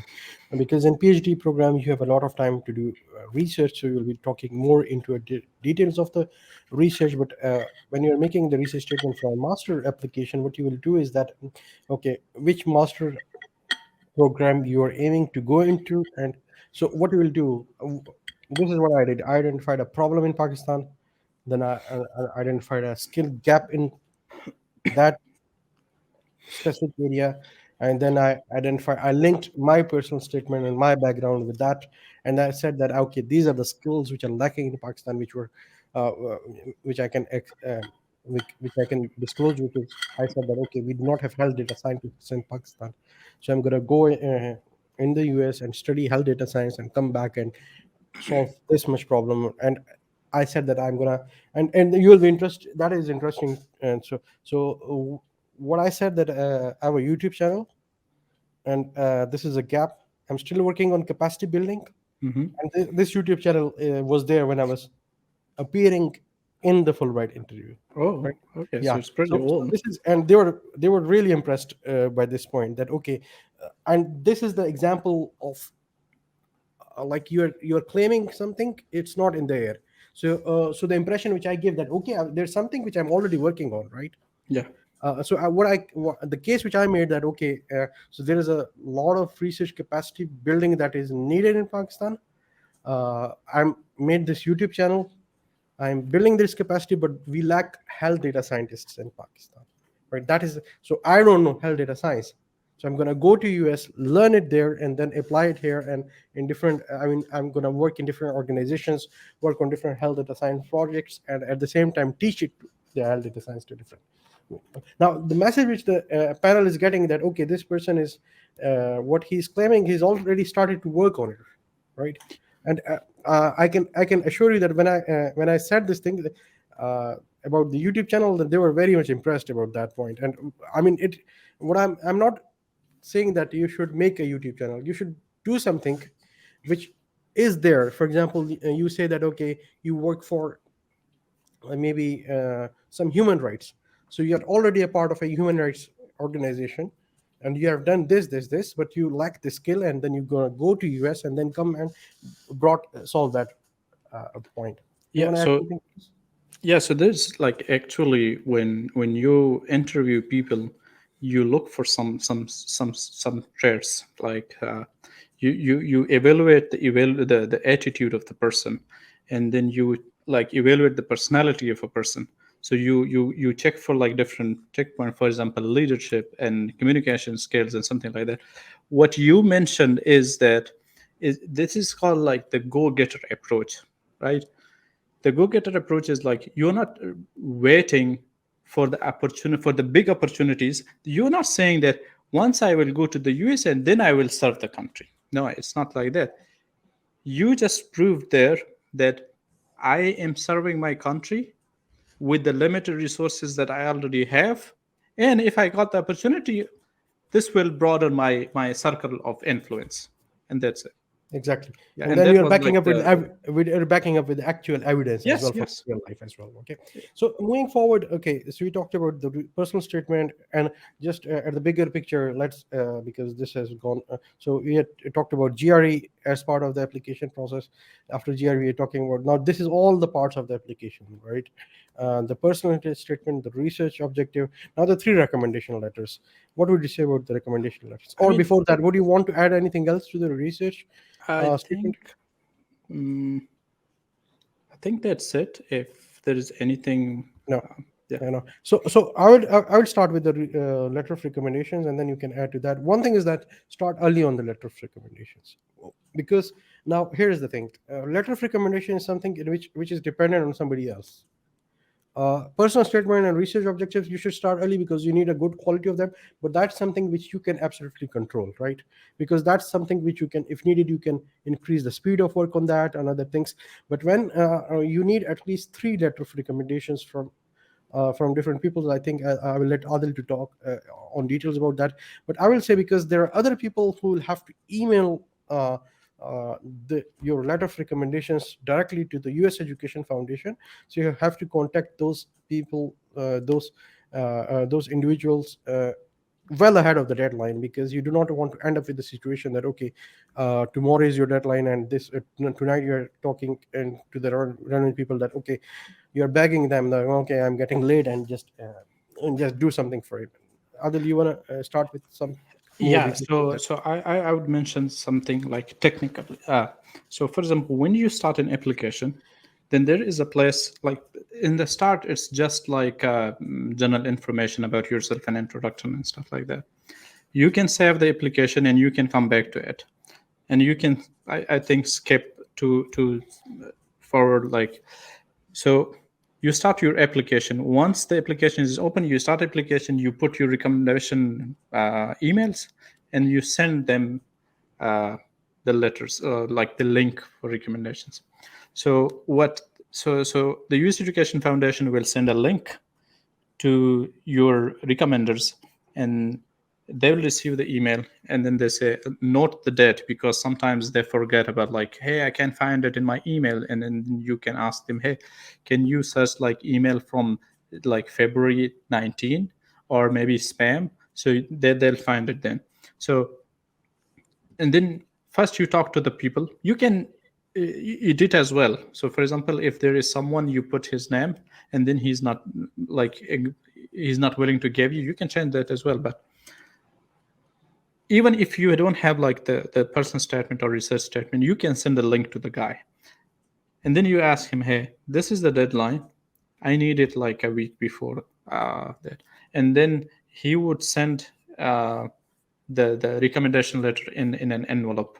But he can give you the envelope, a sealed envelope, which he can sign on the outside. And then you can put all those envelopes in one big envelope with your application, and then send it together.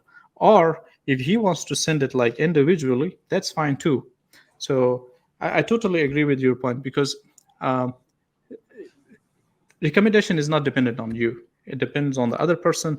So you have to get it from the other person as soon as possible. um, and sometimes, so we have to be realistic and pragmatic. Sometimes your teacher would say, hey, I'm busy. I cannot write it. Why don't you write it by yourself? You bring it to me. I'll make necessary editing if needed, and then I'll print it and sign it to you, and then I'll send it for you, or I'll give you the envelope or something like that. And sometimes you give it to them. They make necessary amendments, and then they print it on the official letterhead of his institute, and then sign it, and something like, and then they'll send it. But I mean, uh, you should be avoiding a generic recommendation letter. It should be customized, it should be written for you. It shouldn't be written for like a random person that is, hey, I know this guy from a long time and he has like very good leadership skills and stuff like that. No, that doesn't work. You should take your recommendation letter from the people that we have worked on. For example, your BS final year research a project manager, or like the professor that you did your research with, or your MPhil PI, something like that, or your uh, director in your job, or your colleague in your job. So who can say that, hey, even if you don't, if you haven't worked in research or something like that, take it from the teacher who took, from whom you took some courses. For example, he can write it, hey, I know this guy um, from a few years. He took biology 101, fundamental of statistics 101, or something like that. These three courses, he did fantastic in these courses. He also did like the research project, and he was great. He had like a good teamwork ethics, and I really recommend this guy for the Fulbright scholarship. That's it. But this is personal for you. So the approach should be very customized to you. And the other guy should write about the research project that you did. So I come to your point. You mentioned that you have done a project in your personal statement. You explained it in the research statement again, and then there is a recommender who talk about the same project. Hey, I supervised this guy in this research, and he did fantastic. So now everything is in place and connected. So now it makes a very convincing and a genuine case. Right. And there are a couple of things. I think there is also a requirement that you need to have it one from a person with whom you have done a job, or somebody like, or maybe two from academics. I'm actually forgetting on that. Do you remember something? So Uh, if some you're working, it is recommended to get one from your boss? colleague or your director, from your boss. The boss is not required, but a colleague is fine too. Okay. Um, but if it's the boss, the better the position, the higher the weightage. Yeah. So is so one time so I gave all the three of the recommendation letter from my job. Like I didn't even get one University. from the university. Okay. So yeah, so you can do that too. It doesn't matter. Yeah. Okay, but one thing is that you should be, I mean, as you said, that you should be talking about different aspects. For example, okay, like there are three people. One is Amir, one is Adil, and the third person maybe XYZ. So you worked with Amir on a specific project, and then Adil is another colleague of yours who worked on a different project with you. And that, as you said, that the same project is mentioned in your CV as well as in personal statement, and then to some level in your research object. So it's making a coherent story. I think another thing is that, which I said, I'm going to reiterate as well, that your personal statement, your research objectives, your letter of recommendations, they are your pitches for marketing yourself. It's kind of like, okay, if I put you that if you have to make a presentation, maybe like you are giving your presentation in 2 minutes, you have 2 minutes for each one of them, right? So the person who is reviewing it, he's going to take approximately 1 to 2 minutes for the personal statement, for the research objectives, and these are these are the points which you have to make for the letter of recommendations. What you have to get letter of recommendations from people who will write strong words for you, right? As Adil said, that generic, okay, if somebody says Adil is punctual, I mean, you obviously have to be punctual. That is not something extra, right? You have to say that, okay, I found Adil as a very committed researcher because he has worked with me consistently for 6 months on this research project, and I found him very much curious about a particular project. So you need to be, uh, what I'm trying to say here, that okay, there is a culture in Pakistan that people have some drafted testimonials or stuff like that, which they, for example, I don't know about other fields, but in medical institutions like hospitals, doctors do house jobs, and when they finish their house job, so the professor has a generic testimonial which he will give to all of his house officers. Mhm. That's not a letter of recommendation. I mean, for all practical purpose, that is useless. I mean, I don't think, at least that is not useful in Fulbright scholarship, right? That, as Adil said, that has to be personalized. That should not be generic, and the person should be. Let me tell you one thing. This is the person. which you are claiming that knows you well and will speak good things about you, Yeah. right? So that person should speak very strongly of you. I mean, they should not even use average words for you. They should speak very strongly with about you with evidence, because again, I'm reiterating the same fact again. That is a person out of all of the people that you know, that uh, they have given you the choice to choose three people, and if they pick average words for you, right? Mm. That doesn't sound good on your application. That's a big red flag on your application. That's Yeah. one thing. And another thing, which one final thing which I will talk about the letter of recommendation, is that normally what I used to do, I'm just like a person who will make plan and then a bit backup plan. So I will at times aim for 3 or 4 people. I mean, not 4 or 5 people. So Mhm. at the 11th hour, okay, I will just write for 5 people that, okay, I'm applying for this thing. And ultimately, even if it gets to, you get 4 letter of recommendations, that's 5. Even if you get 5, it's okay. I mean, that's a debate, that whether that's good or no. I mean, some people will say that, okay, you're lacking confidence in that. But that was my way of doing it. That, okay, the minimum requirement is 3, but if you can get 4, that's also okay. But did you submit all four? uh, I actually forgot that, but that's how I planned initially. I actually forgot it, because my idea was that if you tell to somebody at the 11th hour, because they do not submit it, right? What will happen? My application, for example, if you are planning for 3 people, and any one of the 3 people is gonna, Yeah, that was uh, like a plan B. Yeah. yeah, that was kind of a plan B. So, what is your take on that? And then we're gonna move forward. I mean, yeah, you can do it, but you can get like 3 4 different envelopes, but then you can decide whether like uh, Send it or I'm, not I'm to I'm send. a bit skeptical whether you want to submit all four. If Yeah, there is an option for four, do yeah, it. But if there is like very strict for three, then I think don't send it. yeah. and Okay. and then you can select like for example the director of the company or the institute has more weightage, so pick the like senior most The people. best one or the senior Yeah. ones, right? Yeah. Okay. So moving forward, I think we need to just move towards wrapping it up as well. I don't want to keep you sitting here all day. We can keep on talking all day, and it's still a lot of process. You talked about letter of recommendations. Then the next thing is that now this step is, I will say that this is very, very important. I made a very basic mistake at this step, and which cost me an year. And we are going to talk about this, and which is the selection of your universities. But first, Adil, I will want you to talk about it. I mean, for university, even when I came here, uh,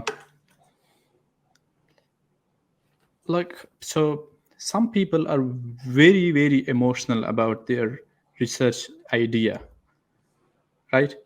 And you shouldn't do that, right? Because you're sitting in Pakistan and you're aiming like arrows in the sky that, okay, this is like a star spangled awesome idea that I have, and I will really work in this. And then you decide based on that. But sometimes when you come here and then you find out that that's a shitty idea that you had, and now look at this is the real science that people are doing. So I'm not talking about the masters, but I'm talking about the PhD. So for PhD, for us, the requirement is that you come here, then you take rotations in different lab, 4 rotations at least.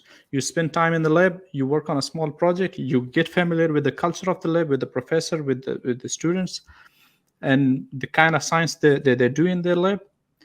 And then after 4 rotations, like that's your choice to select 4 rotations, like different labs, and uh, you first communicate with the professor that whether you have funding or not. If you don't have funding, I'm not even coming to rotation. But if he asks that, like, okay, you can come for rotations, that means that he has funding and stuff. You have to decide everything beforehand. So then you select based on that, that okay, I'm going into this lab. So for example, in my case, what the research project that I proposed was relevant for one of the lab, and the professor, she interviewed me here. And then I went for the rotation in her lab. but I didn't like it. So if I was very emotional about my research idea in a specific area, I would say that, hey, no, this is the wrong decision and I shouldn't be like in this university or something like that. And then there is another lab that I like. I was not aware of this person at all, but I was exposed to it, and I liked the culture and liked the lab, and I joined it. So, and it's totally different than the research that I proposed. So that's what I'm saying. You shouldn't be very emotional about your research idea, and this is not guaranteed that you will be working on the same project, because here the professor have funding for a specific project, and you have to work in that. So you have to explore like the kind of funding they have for what kind of projects, and if you like those projects, then you join it. If you don't like it, don't join it.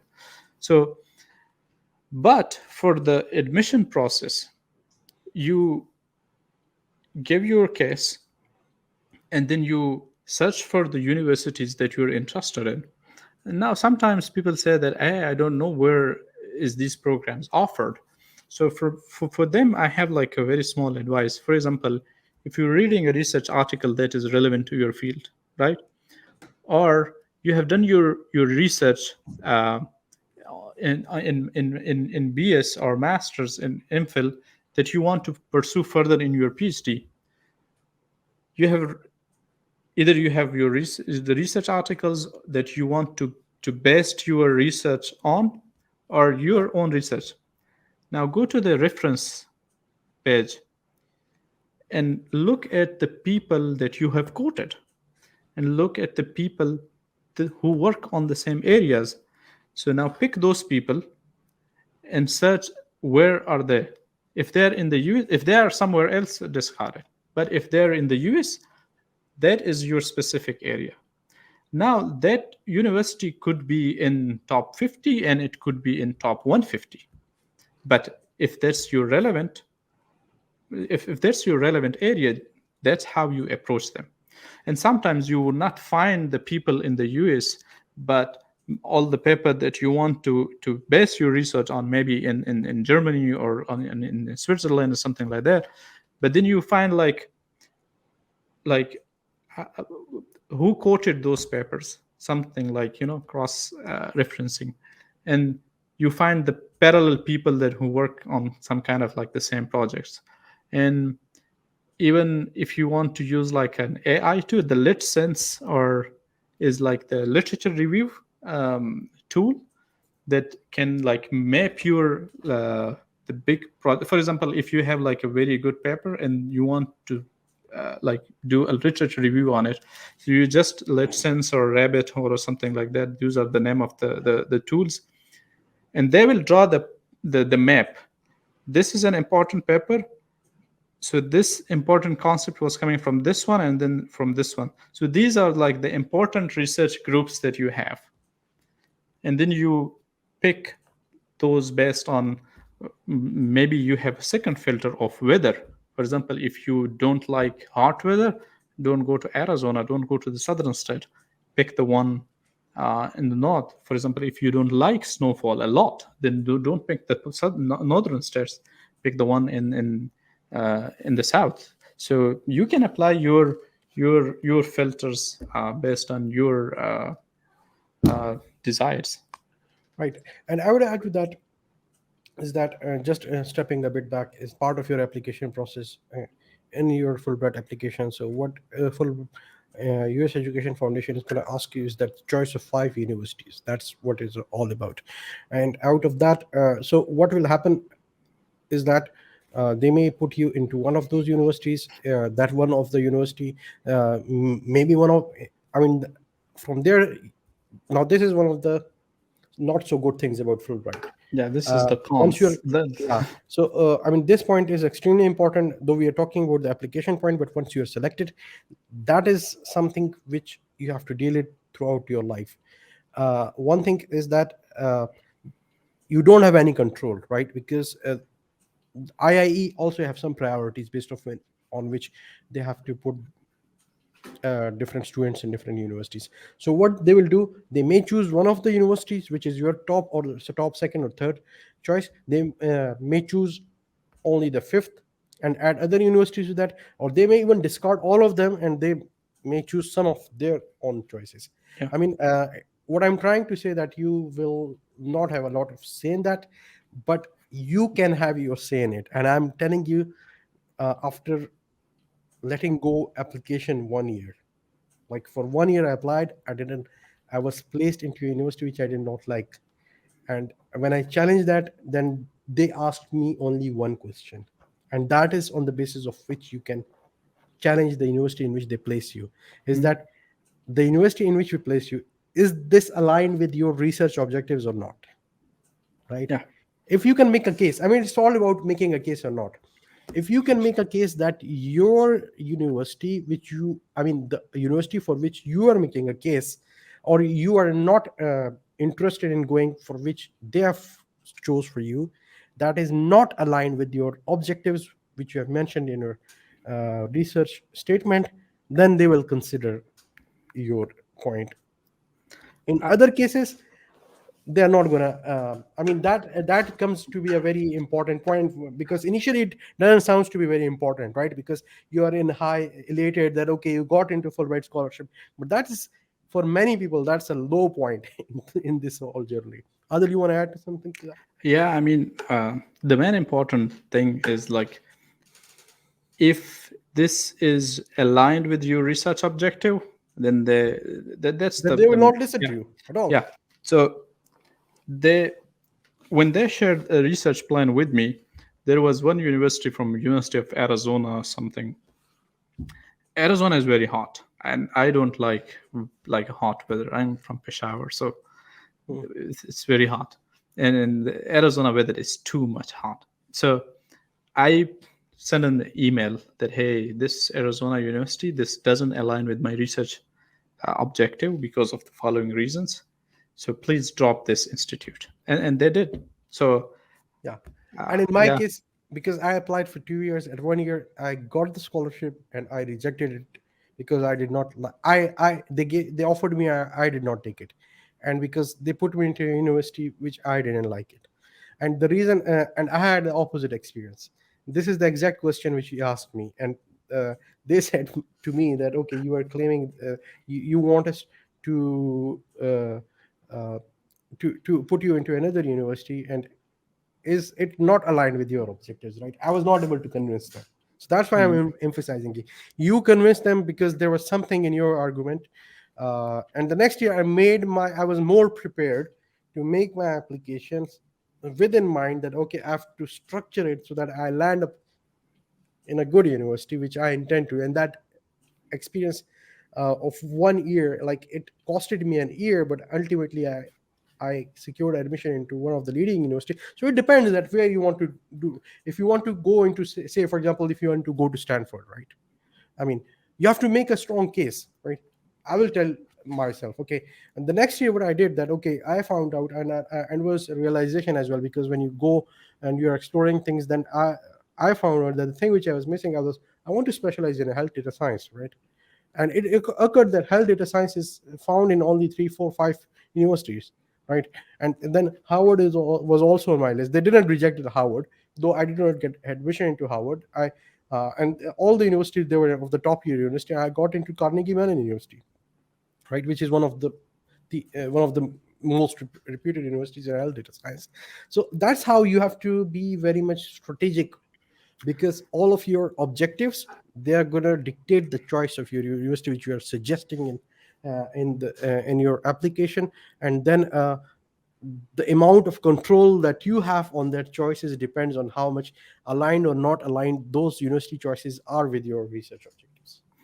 Yeah, but there's one thing that I want to add. Like, for example, I have experience of people like, if you ask someone, uh, by the way, the choice of universities is optional. If you don't put any Okay. universities, that's fine too. But for Yeah. PhD, I think you should put like at least a few, and present a little bit case that which kind of put like a little that it makes it easy for them to decide. that. No, if you don't put anything, that also seems a bit like, okay, a bit, to me it will Yeah, sound a bit casual, right? yeah, That you didn't do a lot of research on it, right? yeah. So that's what I'm saying. It makes it easy for them to decide, like, in the placement, and sometimes I totally reject your choices. uh, Because yeah, but sometimes people are so idealistic and without any research, so they ask, so they will put Stanford, MIT, Howard, Harvard, Stanford, and that's and MI, the MIT Berkeley, of the South, like the Georgia Berkeley, Tech, yeah, yeah, or Georgia. Berkeley, UC Berkeley. Come on, like, what do you think you are? Like, be You are the you are the realistic. Bill Gates of Pakistan. Yeah, no, come on, you don't have a research experience.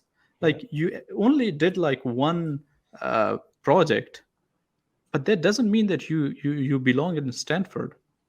No, So Adil, I will disagree to you. I will say, okay, I don't have any problem with that, right? Like, you have some objective that cannot be, that can only be found in, that can only be fulfilled by going to one of these no, universities. that's fine, because That, you're that's presenting a case. Yes. so what I'm doing, that I'm doing exactly what you said. I mean, for example, if that, there's no wrong in it. I think I'm a competent student, I deserve to go to one of the leading universities in US. Then you have to present your case in that Hmm. way, right? Yeah. That you have to choose a field, or you have to make your objectives that can be fulfilled by going to those universities. Then they are Yeah. also convinced that, okay, your case is like, you're not saying, okay, I want to go to the number one university, but you are going there for a specific objective which cannot be done, cannot be fulfilled by going to other universities. Yeah, that's fine.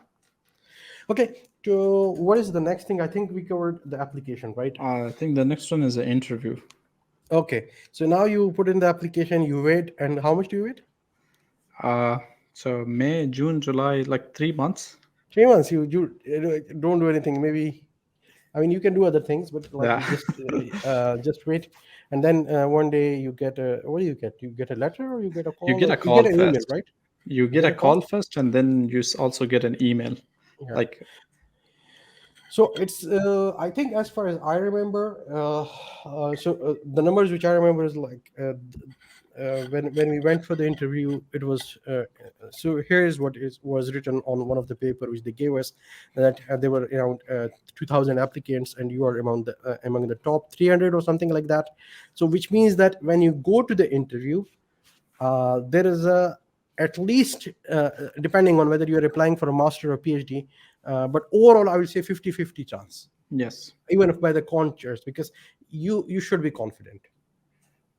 It's now how you present yourself, but I would say that, and that is exactly what they would write to you in the introductory statement, which they present to you, that, okay, there were approximately 2,000 applicants at our time, and you have been chosen 300 out of those 2,000 applicants. So the those who evaluated your application, they're already convinced that you are competitive, right?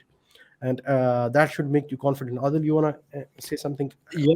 from So here? I remember even the sentence that they have written, and they said, like, we are already impressed of your credentials. We just want to meet you in person.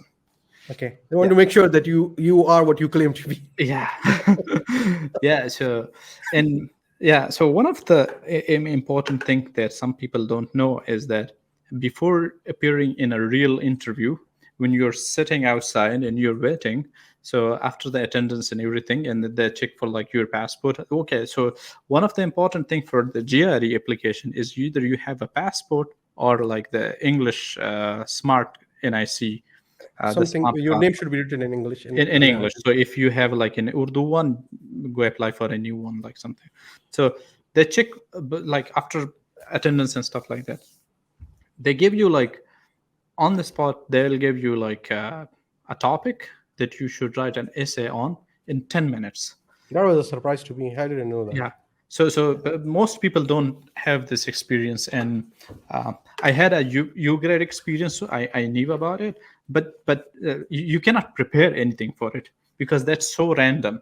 Sometimes they ask you like, what is your favorite book and why would you recommend this to some other people? And sometimes they say like, hey, what about the crisis happening with this? And sometimes they say well, why is the climate change happening? And some very like, you cannot prepare for it. So and they don't check whether you have like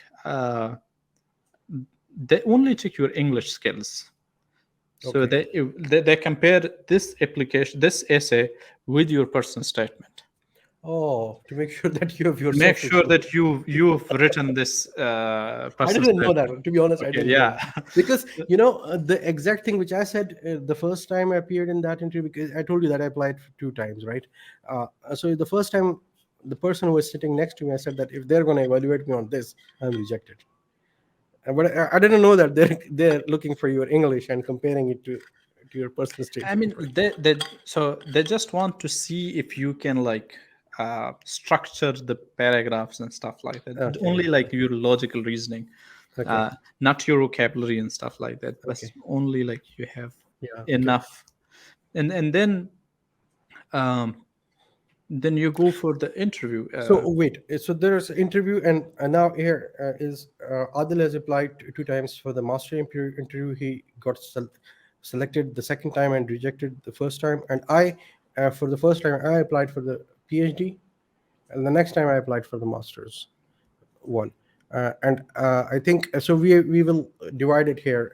First, you can speak about your PhD experiences. Then I will talk about my comparison. How was my interview experience of when I applied for the PhD Fulbright scholarship, and the second time when I applied for the master scholarship. How was it comparing to? How to compare? Yeah. So in my experience, I applied both time um, for the PhD. So the first time when I went into the room, like I was, so there was 20 candidates, and I was the youngest one, Okay. and and I was the last one to be interviewed. Okay. I didn't know, but I was so exhausted. Oh. And one other mistake that I did the first time, that I had a um, I had a professor, and he asked me that, hey, let me mock interview you because that's a big step, and let's discuss.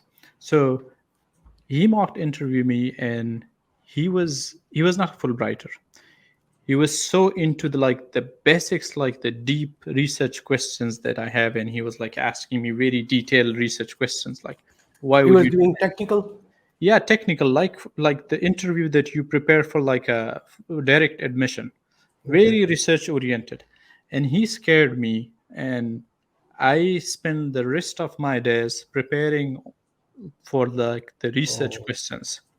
And when I went there, uh, I was so exhausted. I was the last one, and the interview was very casual for me. But uh, he was just like asking me, "Hey, how was your experience the first time when you go to the US?" And I was like, "Hey, this is like this, and then what's your plan for the next year?" And very casual kind of. And uh, I didn't have like very. It was a very so-so. I don't know if it was a good one, but I know now that it wasn't a good one. So I was rejected, uh, and that was fine. So I applied again, and I applied again. So sometimes some people might ask that, did you restructure your person statement? And again, I didn't change anything. I submit this. I maybe added a few sentences, like because so my profile changed it a little bit, so changed it like a couple of sentences, and the rest of the research statement, well, the person statement was the same, and even the research statement, besides like very minor changes. I submitted that. I got a call once again, and then I went into the interview. Uh, and I was wearing the same suit, Okay. and so because I only had like one suit, Very so interesting. Yeah, yeah, yeah. Typical life for a student, as we yeah, all had, right? You have yeah, one suit for all these special yeah. occasions. But what happened that I saw a panelist, a Pakistani. So in the panel there was like uh, two foreigners and two Pakistani Fulbrighters professors. So I saw one panelist. She was in my panel the The previous last year. time. Okay. Yeah, and when I entered the room, uh, So the guy started like the interviews and stuff. Um, and then the Pakistani professor, she was like sitting like second, and she asked me, "Hey, you look familiar." Oh my God, she remembered. And I And said, how did you feel that? "Oh, and I said like, I was here last year too, but you failed me." Oh my And when, God. and when I said that, I was laughing too, and Yeah, everyone was like into burst yeah. into laughter. That But hey, I bet that they would have taken it very positively, like that should yeah, have, they were all because laughing. you're persistent, right? Like they're confident that Yes, yeah, and that's what happened in the end. That so I told her like, hey, I was here last year, but you failed me, and I was laughing. So it was like a joke. So everyone laughed, and then we moved out when the interview, and then she uh, she gave me like the concluding remarks, and she said that hey, in Fulbright we appreciate the student who are persistent, who improved, and good luck. The Fulbright needs Fulbright really prefer candidates like you. And that was the moment that I knew that hey, uh, inshallah, I got it. yeah. So So yeah. yeah, okay. So mine was also a similar kind of experience, uh, but mine was different from one perspective. It's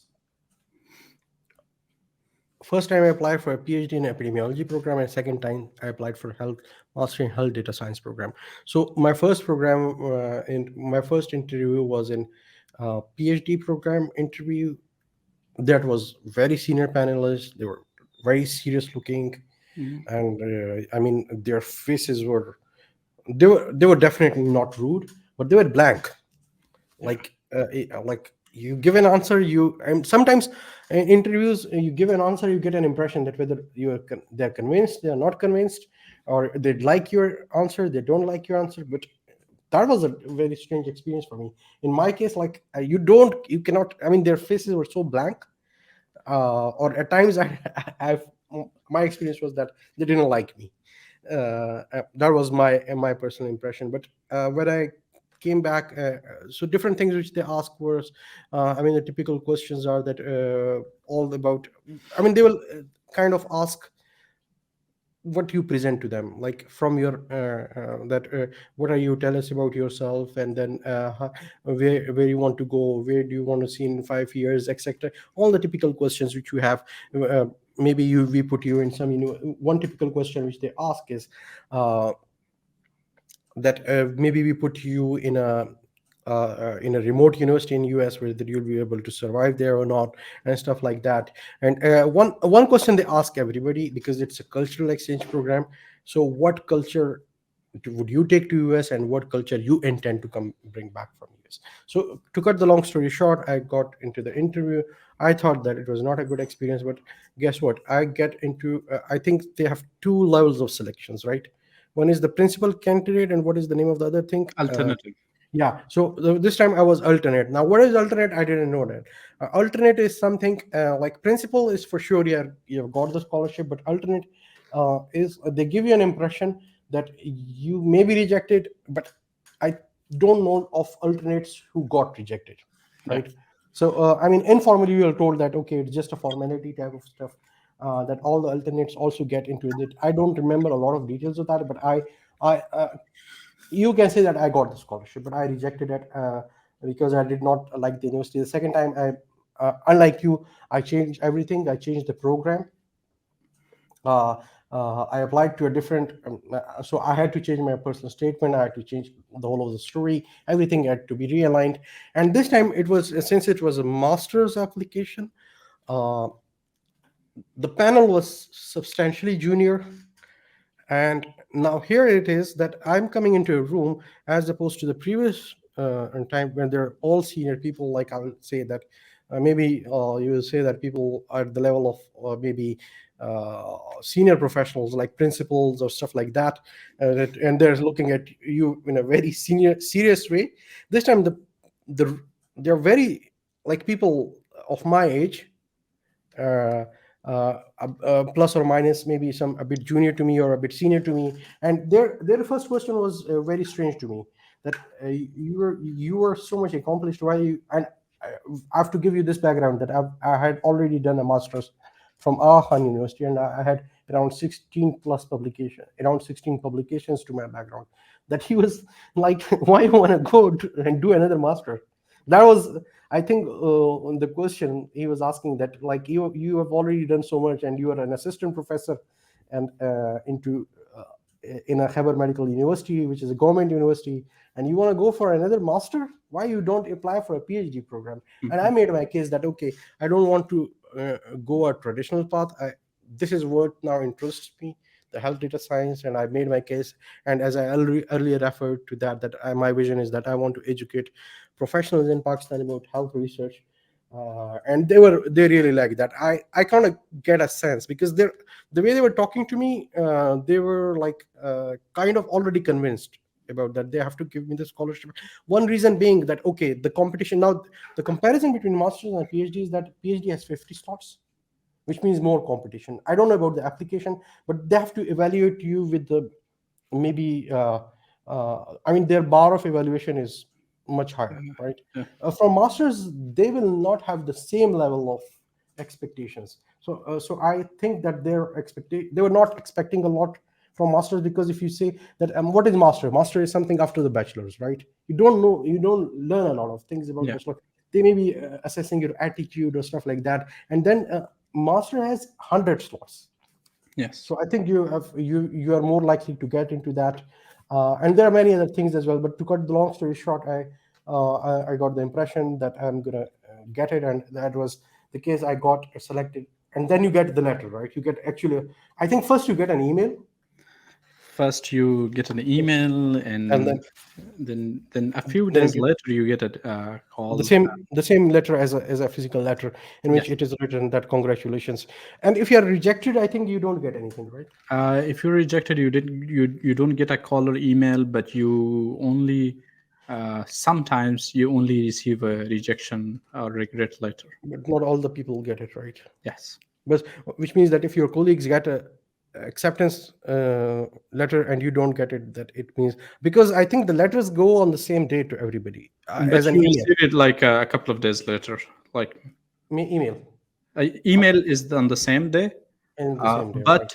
but not everybody received the email at the same time because it's a specific email. I remember in my cohort, I got the email like very early in the morning, around 8:30. I went to work and I opened the laptop and I saw an email and I was like, what's happening? This, like, it was October 6th, or and the result was expected a day later.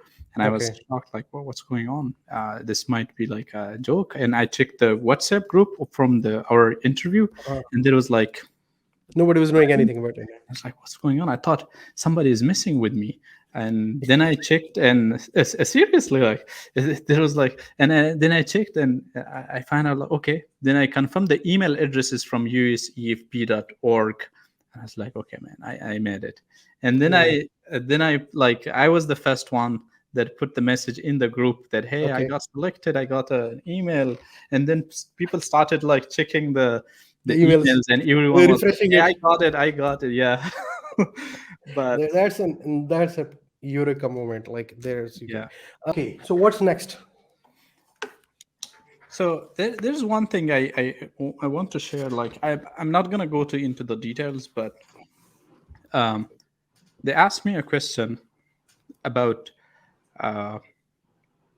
what was the challenge that you overcame the last year. And so he asked for like a couple of challenges in your life. And the one of the answer that I gave them, and this is something important and I really want to share with the people, which will help them. So I said that when I got rejected the first time, I evaluated my application and everything, and I was thinking like, well, what was wrong?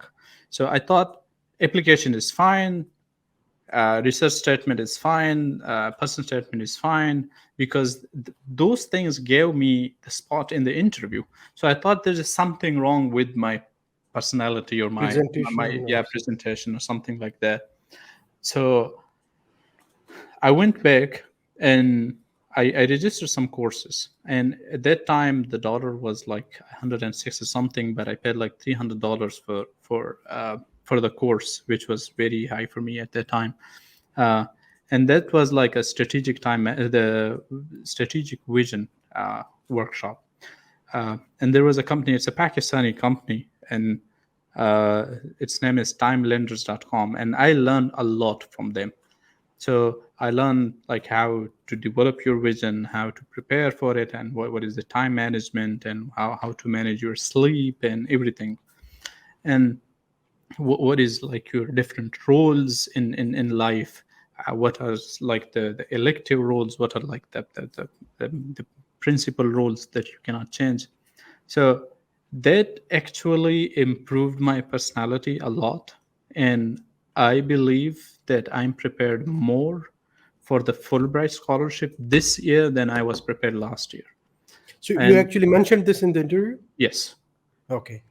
so this is what I, and the one of the guy, yeah, like he said like, hey, you did some, that sounds like some Steve Jobs thing. And Okay. then I said like, hey, Steve Jobs is one of my favorite people. So Okay. yeah, like, How it relates to Steve Jobs? so like a very visionary kind of Very approach visionary thing. to Okay. Got it. everything. Like Yeah. yeah. And um one other thing that I really want to mention, which is this kind of the same, uh like if you notice, I'm already talking about like purpose, vision, why, which is kind of the same thing. So why, so I would recommend reading a book by Simon Sinek. It's called Start with Why. Very important book. Mhm. And then after a few years of publishing that book, people were coming after him like, hey, we know the importance of why from your book, but we don't know how to develop a why of your life, of our lives. And then he wrote another book, and then he in that book he was like, the book title is Find Your Why. Okay. So in that book, I'm not going to share this, so, but there is a interview strategy. So Okay. he actually shared like a golden circle of Mhm. what, why, and what, how, and why. So so he said that if you address your why first, that where it hits you, like in the decision making part of the brain. So you started talking to people with why, not with what and how will you do it and I will do this, and but you start with why you want to do it. Okay. And that's what the selling point is. So you start, so you design your pitch of your introduction with why. And when you do that,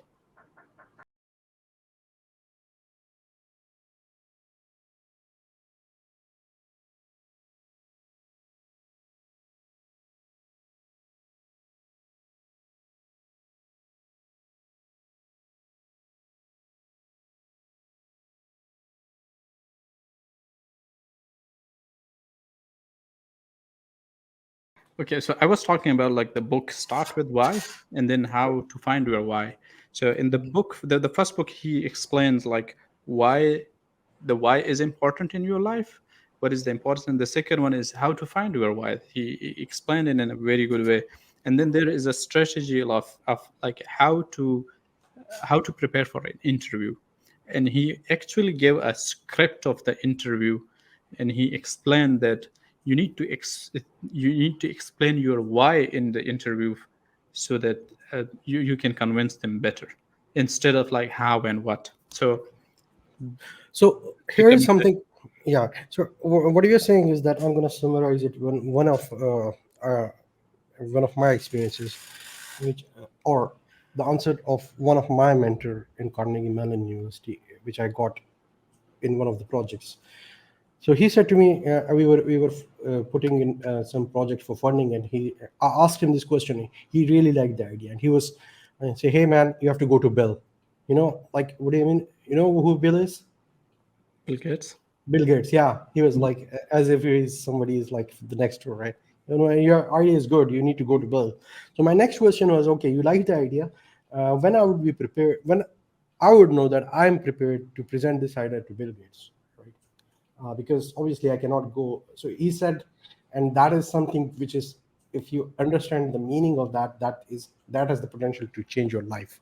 He said, when you fail 5 times, what does mean? That you take the same proposal to 5 people, fail 5 times, and then get the lesson. For example, you failed one, and then you find out, you reflected, maybe you asked somebody what was missing in me, you actually took a course.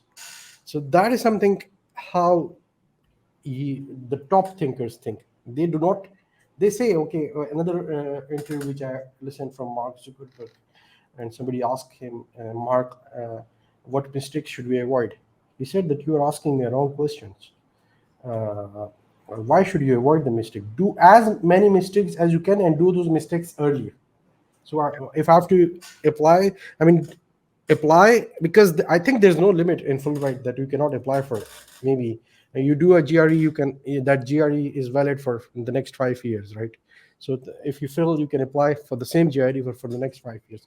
So go there, apply, you get failed, you apply again and reflect it. The only thing is that the next time when you apply, you should have reflected on something, and you have to improve. You should be an improved version of yourself. You're not just copy pasting. As you said that, okay, you were confident that your personal statement and research objectives, they were okay because they landed in interviews. So something was not good in the interview, and you reflected on that and take a took a course there. Uh, should we move forward? Yes. Okay. Okay. So you got the scholarship. What next?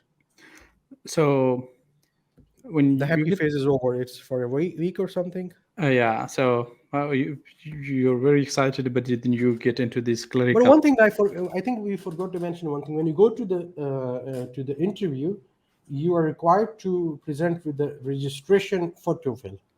That's what I remember. Yes. Right? Okay.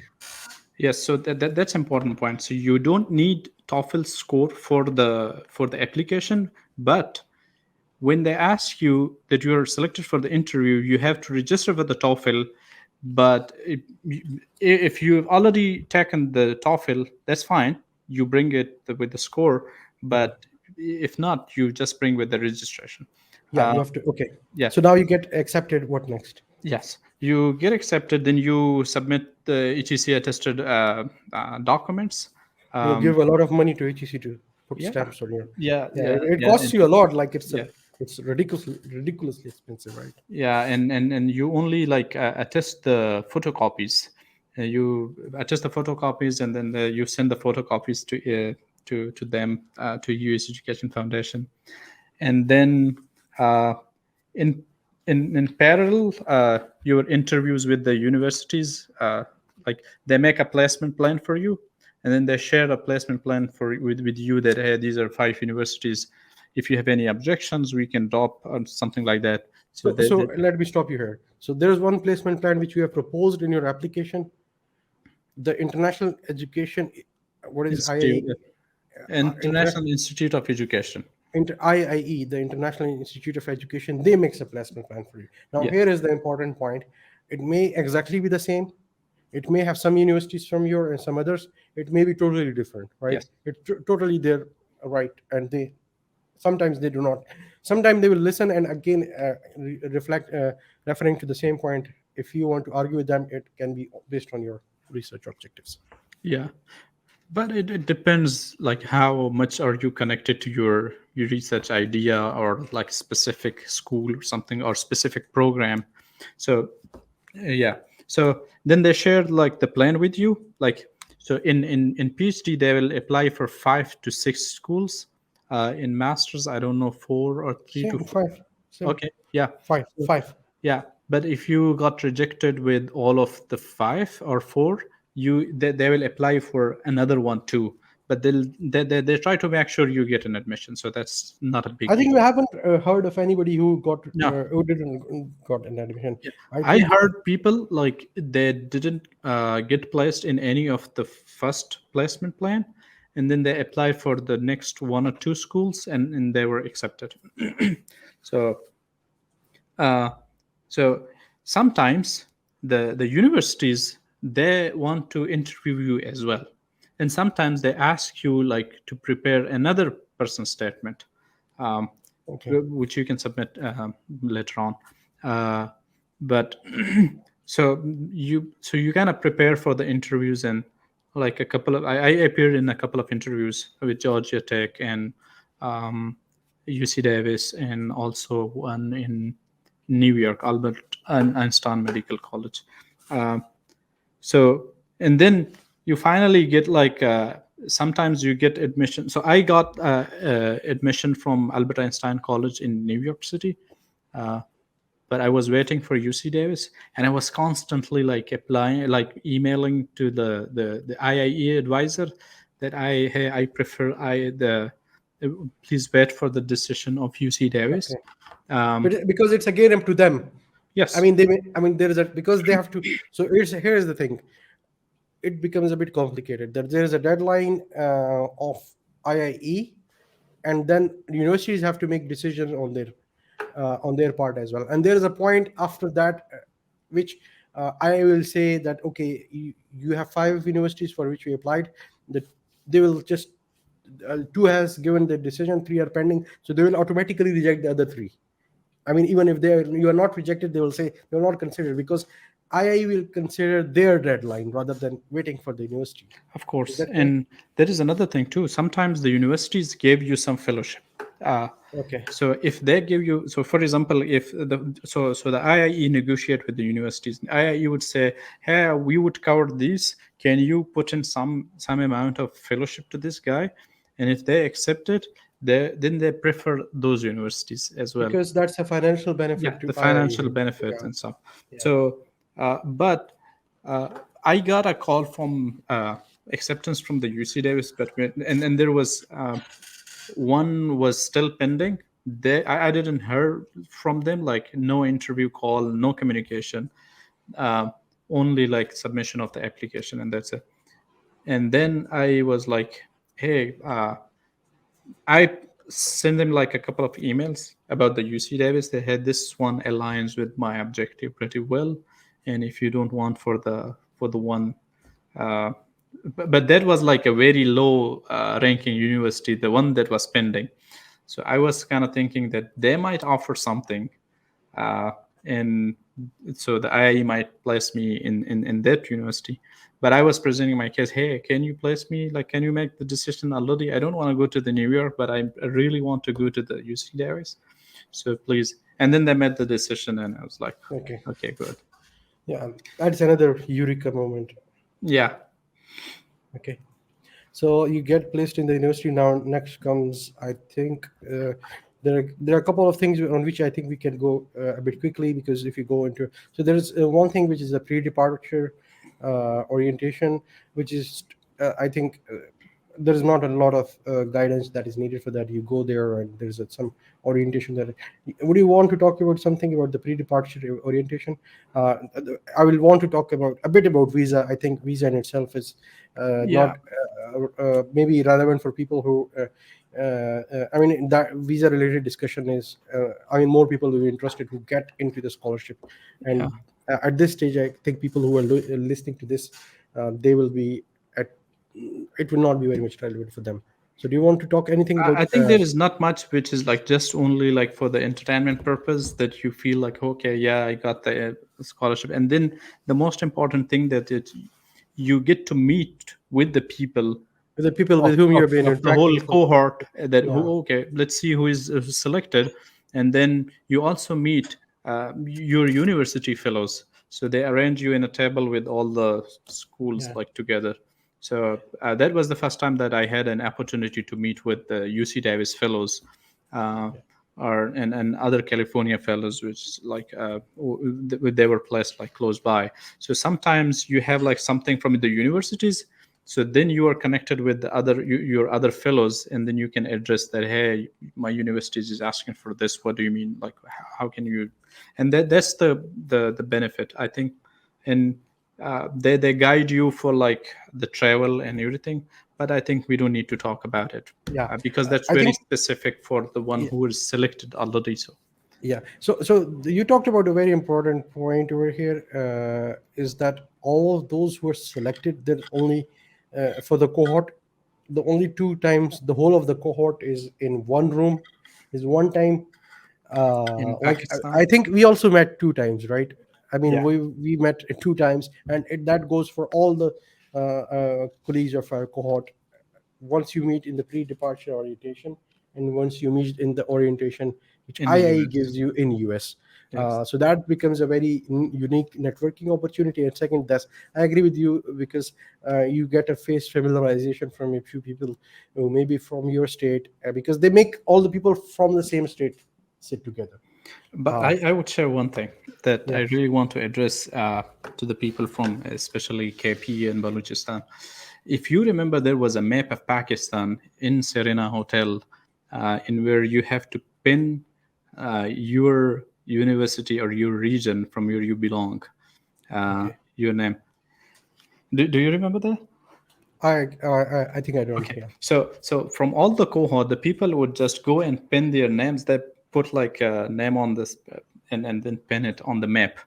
And then I noticed there that almost 65% of the people were from Lahore, from the Punjab, and about like 10-15% from Sindh, Karachi, and only a few percent from KP, and only very few from Balochistan.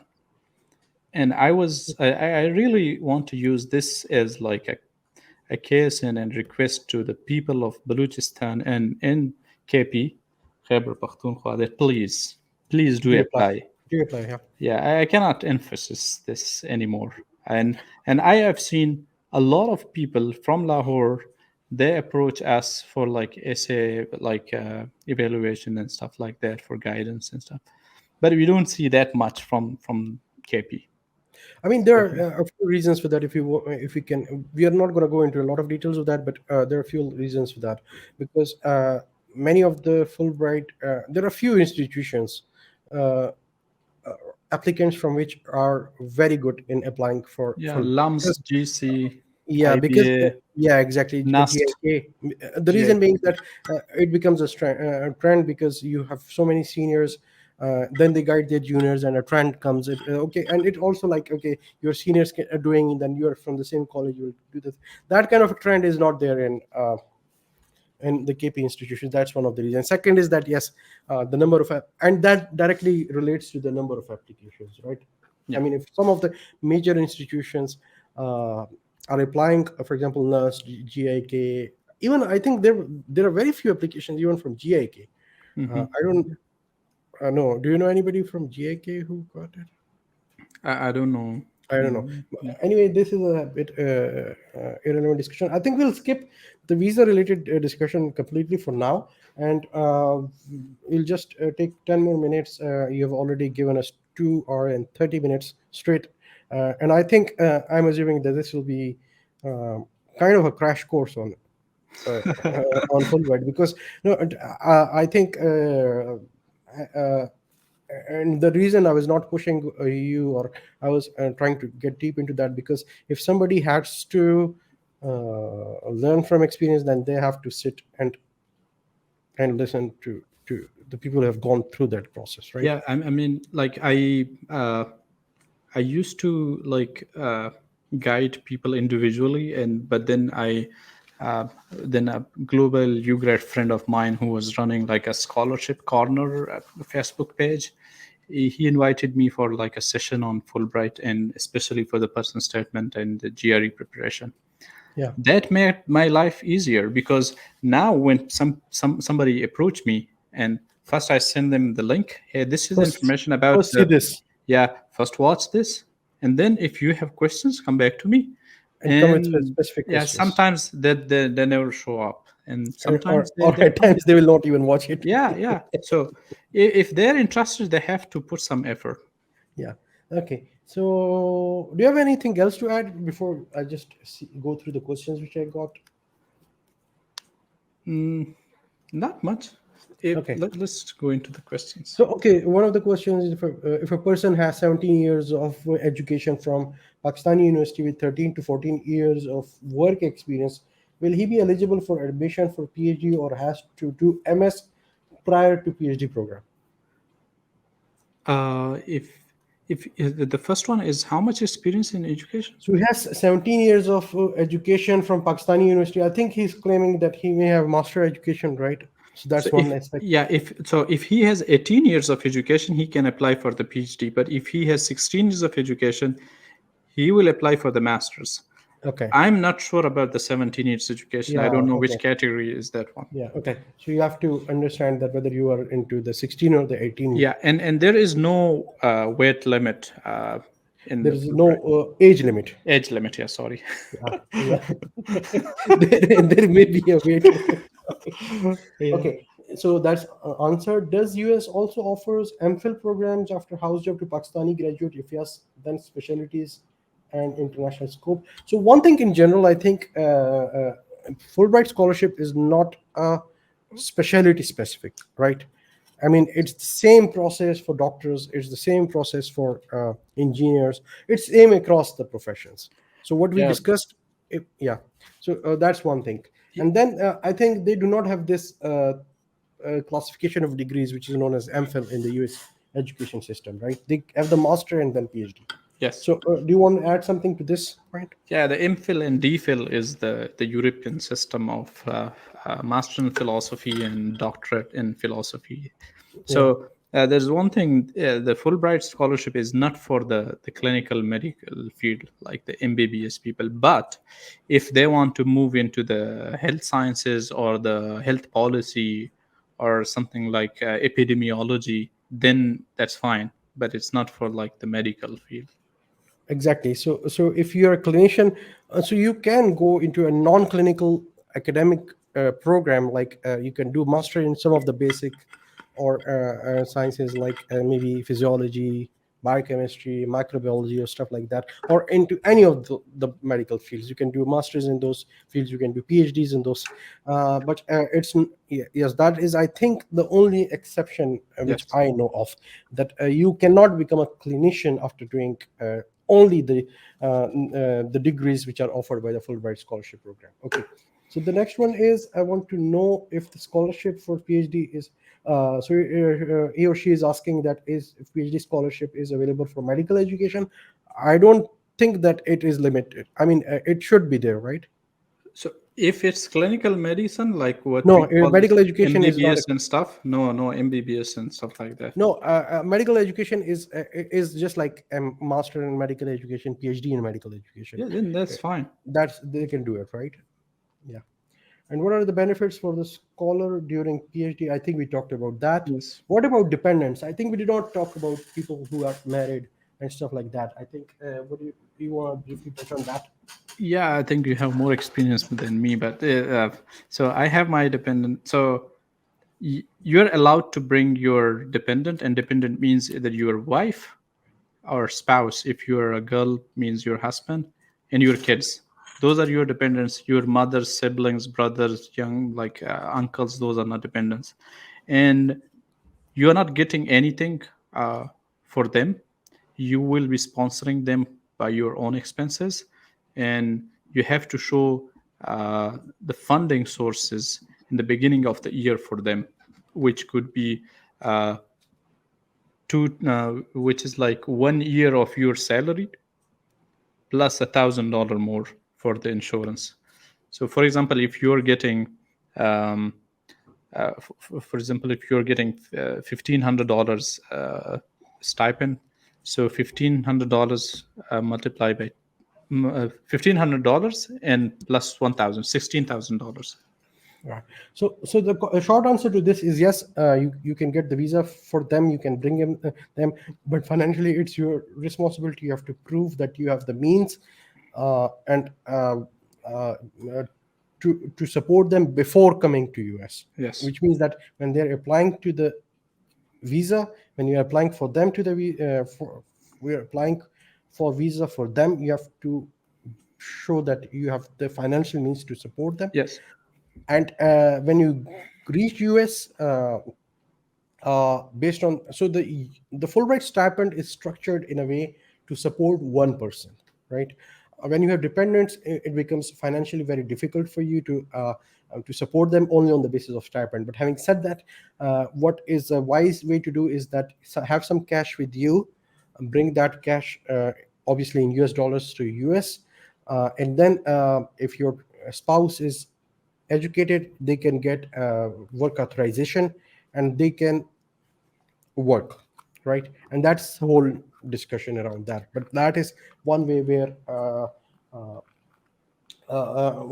you can bring your spouse and not have any financial problems with that. That aspect also has some details, which means that your spouse cannot claim that they're coming to the US for doing a job. I mean, Yes, they, that is the technical details for the visa. that's Uh, the technical yeah. detail for the visa. Yeah, So yeah. in the visa, you shouldn't say, like, your spouse shouldn't say that I'm going to support, like, I'm gonna be Financially working and gonna I'll support. support Yeah, financial. The only thing you say that I morally support and I have I'm like morally, my children are dependent, that's etc., etc. Yeah. So that's one thing. What about dependence? We talked about how much I will need to spend. I think we talked about that as well. Which English language test is required other than IELTS?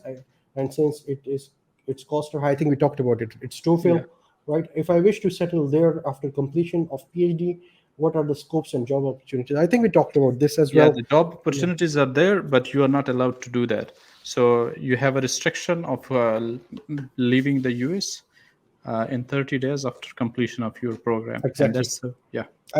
And they will make sure that you leave US. I mean, that's one of the major downside of Fulbright is that, okay, when it is, so I will tell you my case.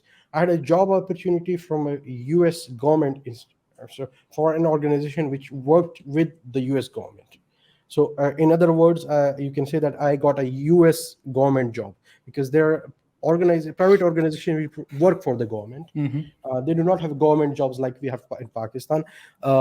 They do have at some places, but that was not in my case. But what I'm trying to say, that I had a very good job opportunity, and just because I had to come back, I had to leave that job opportunities. So that is a decision which you have to make right from the beginning. If your intention is that, okay, immediately after getting your degree you want to get settled in the US, then you should not go for Fulbright program. You should go directly for the direct admission. But if you're now another way which I did is that one of the major decision for when I shifted from a PhD to a master program, it was that the bond for staying in Pakistan under a master program is shorter. For a PhD program, you have to stay in Pakistan for 5 years, if I'm not wrong. Adil will correct me. But Yeah, for something masters, like I think there are some details to that as well. For masters, I've already completed my bond. So if I get a job offer from US, I've completed my bond. I can go back and join a job in the US. Adil, you want to add something to that? no, I think you covered it everything. So Okay. Okay, what are the challenges if I move alone or with family? I'm assuming, so it depends. Obviously, in Pakistan, I think I'm assuming the person who has asked this, I'm not sure, but I'm assuming this may be a female, because uh, females in our community, in our society, have a lot of apprehensions. I would like to say that to be you can be very confident. It's a very female friendly society. You'll be extremely secure, or even irrespective of the fact whether you're a male or female. I think we talked about that. You are financially secure, you are secure otherwise as well.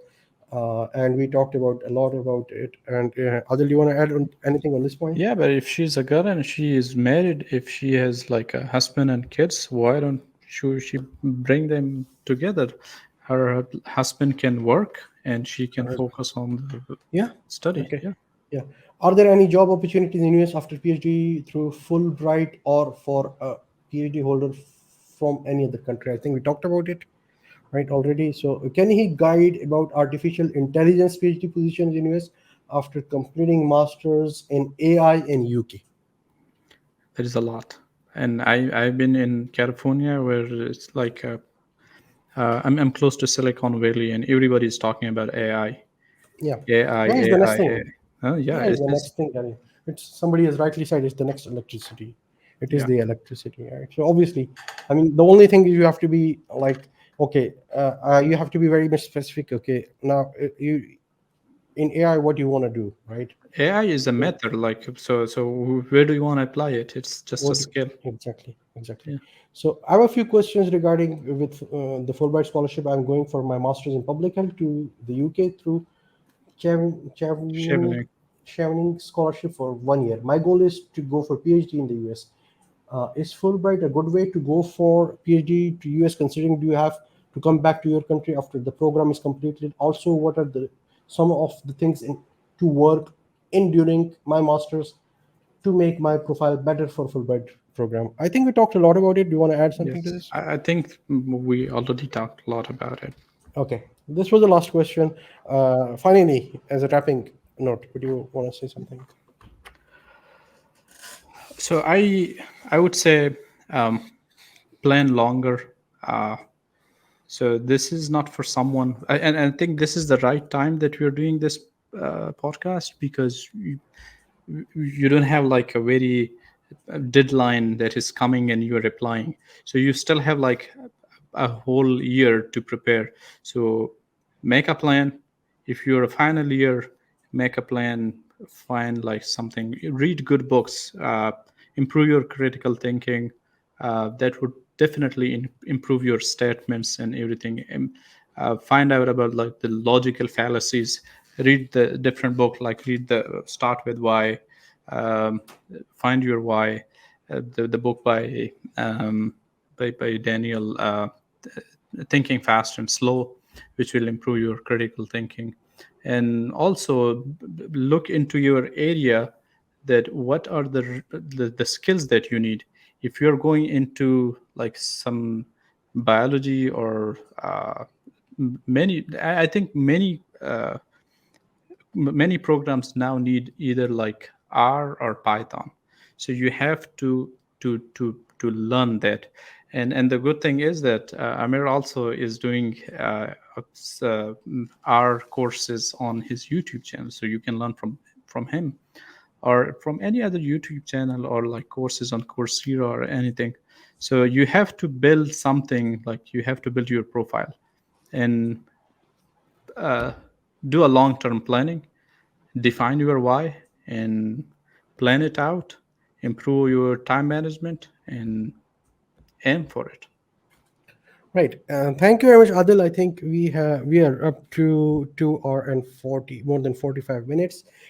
This is my largest, not largest. It's the obviously the size of the file will also be largest, but this has been the longest Yeah. single sitting session with anybody, and I'm sure that people are gonna find it informative.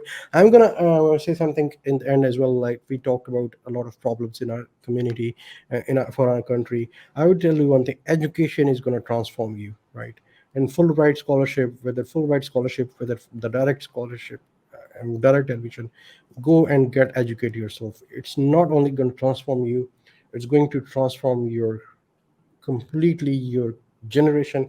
It's going to financially transform you. It's going to transform your mindset, and you will find new ways to solve the problems. You just just trust us.